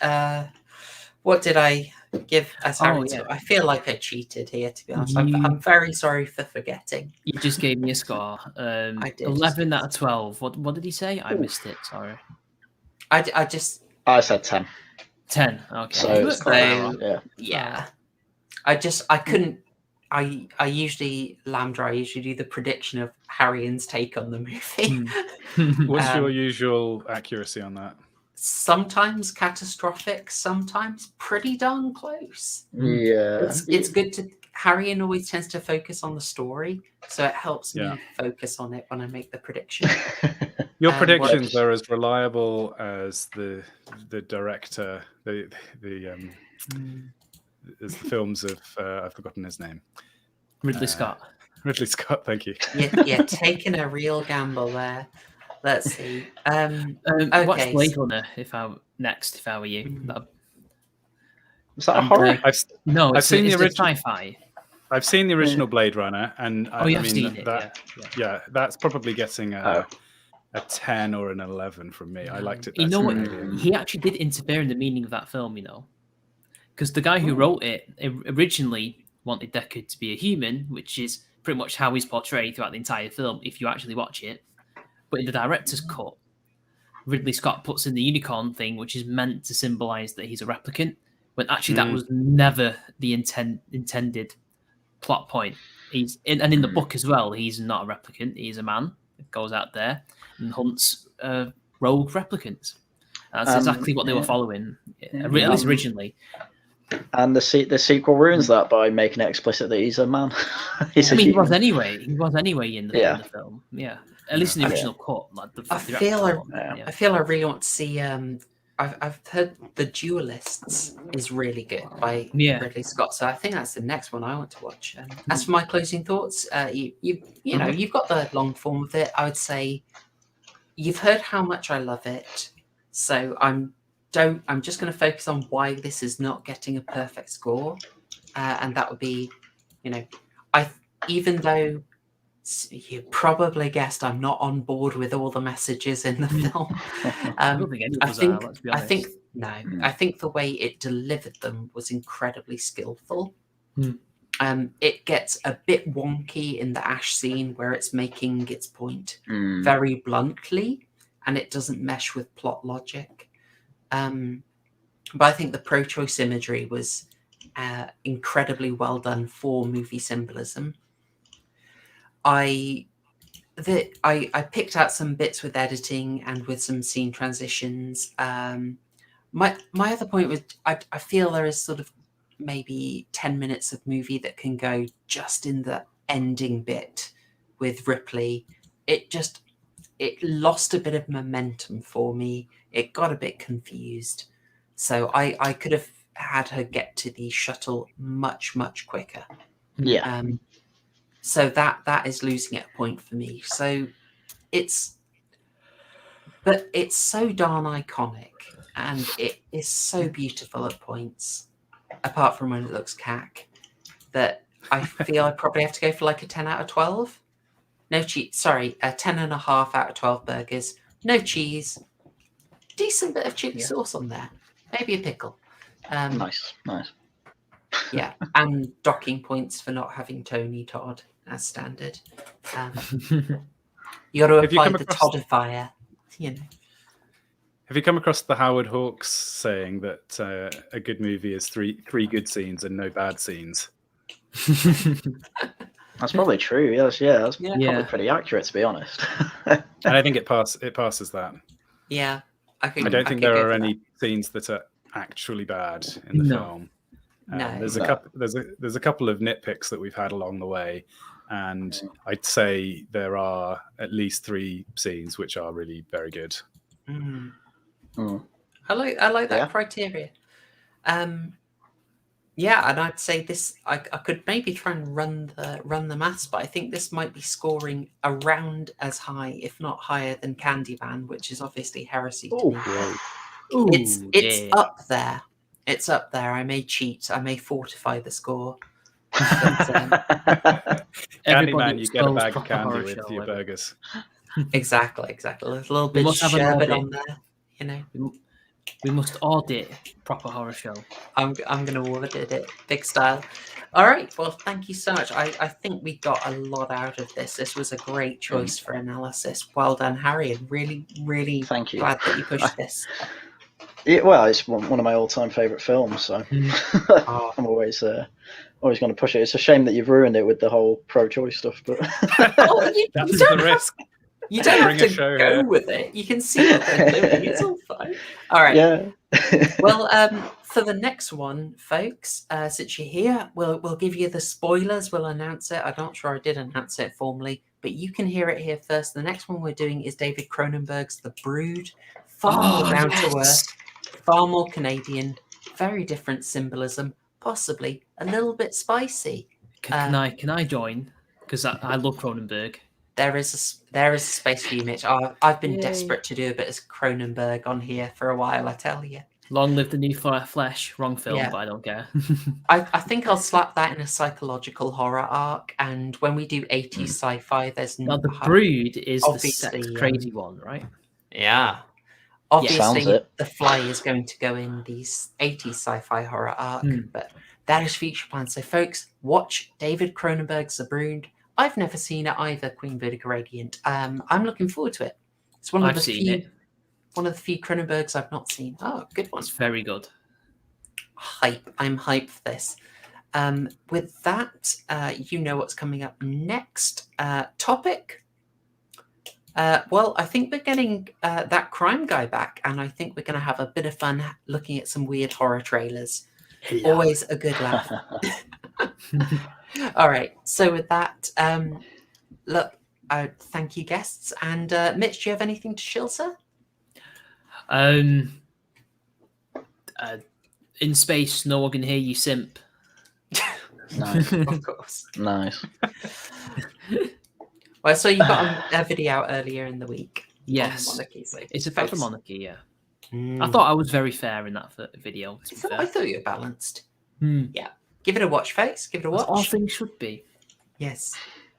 Nice. Nice. And Lambda, thank you. I thought very successful appearance. Good. I'm glad you felt that way. So I run a YouTube channel called Lambda Bible Studies. Lambda Bible Studies, and it's a place where we can discuss the Bible. You don't have to be a Christian to come and join. Lots of the people around the circles, of course, are. But if you're somebody listening to this and you're not a Christian, but you think, why not come and watch some streams? I'm interested in the Bible. I'd like to find out more. Do come and check us out. In fact, if you come and check us out and you're not a Christian and you're not interested, then let me know, because I want to change my content to be interesting to everybody. But yes, that's Lambda Bible Studies. The first one of your streams I caught was the one on, I think it was a chapter of Daniel. Oh, yeah. And it was sort of, I was sitting there like a furious little vegan as he eats the meats and becomes absolutely hench. And I think someone said vegans BTFO'd. I was like, no. No, isn't it the other way around? Daniel and his pals refused to eat the meat. Oh, apologies. Yes. So the king, Nebuchadnezzar, brings them this meat that has been sacrificed to idols. There we go. And all of the other young men are eating it up. And they decide, no, because it's been sacrificed, we're just going to eat the vegetables. And yet, miraculously, through the power of God, because as we all know, this is simply impossible through, normal means of nature to become super hench just on vegetables. They become the most hench and attractive young people, thus proving the power of God. Yes. Well remembered. There you go, Daniel. I enjoyed it. I enjoyed it very much. Good. Yes, excellent. Yeah, folks, do try it. It's good stuff. And Haryan, and also just like, it's really, really good to get you on, because I've been, I know we're overrunning so much here, guys, but I wanted more of a stronger faith perspective on Midnight Mass, but I know it's it's a long series, but I've tried to do my own critique of the way it handled religion, and I just felt it absolutely, I was loving the series, but I think it bungles the theme at the end. So that's a tricky watch to get, so I'm so glad we got you on for this. I just need to find the time to watch in prep. That's the issue with the long series. Do not worry. You can't casually just be like, could you just get this 7-hour series in, if you don't mind? Just you got time. Just don't sleep. Yeah. So Haryan, Laughing at the Guardian was last Saturday. Go watch that. It was 3.5 hours with, who do we have on? Owine and Rubber, and I got a third one. British Knight as well. Mm-hmm. I haven't had time to make a video this week yet, but I am getting Panama Hat and Apostolic Majesty on tomorrow, because neither of them really get what a Tory boy is, as a lot of other people don't, apart from the fact that I'm one of them. So we're basically just gonna chat about what I think and go from there, really. So that'll be tomorrow at 8, and then straight after I'm going on a Tale Features regional variation stream. And then if there's anything else that annoys me this week, I'll make a video on it. Yeah. Well, so I approve of conversation. Exactly. Look at how we engaged with this film, with its themes, which I think we can, and messaging that I think we can. I'll just hazard that we're all a tad skeptical about. We have just lost Mitch, unfortunately, but we're rounding it up anyway. He's had to bounce. That's fine. That's fine. Well, thank you for this extremely overrunning stream. But what can I say? It was an unbeliever. It's a deep film. There's so much to cover. So I will Absolutely. leave it there. I'm going to reiterate thanks to you, Lambda, to Mitch, and to Haryan, to everyone who's watched live and kept it very lively in the chat, and to anyone watching on the replay. If you're still around here, if you made it this far, it'd be a crime not to subscribe. Frankly, it'd be awful. So, along with all the other things that Susan wants me to ask you of you. But I hope, folks, you enjoyed it. Wishing you a good night, and thanks, y'all. Cheers. Hashtag rock gang. Chill gang.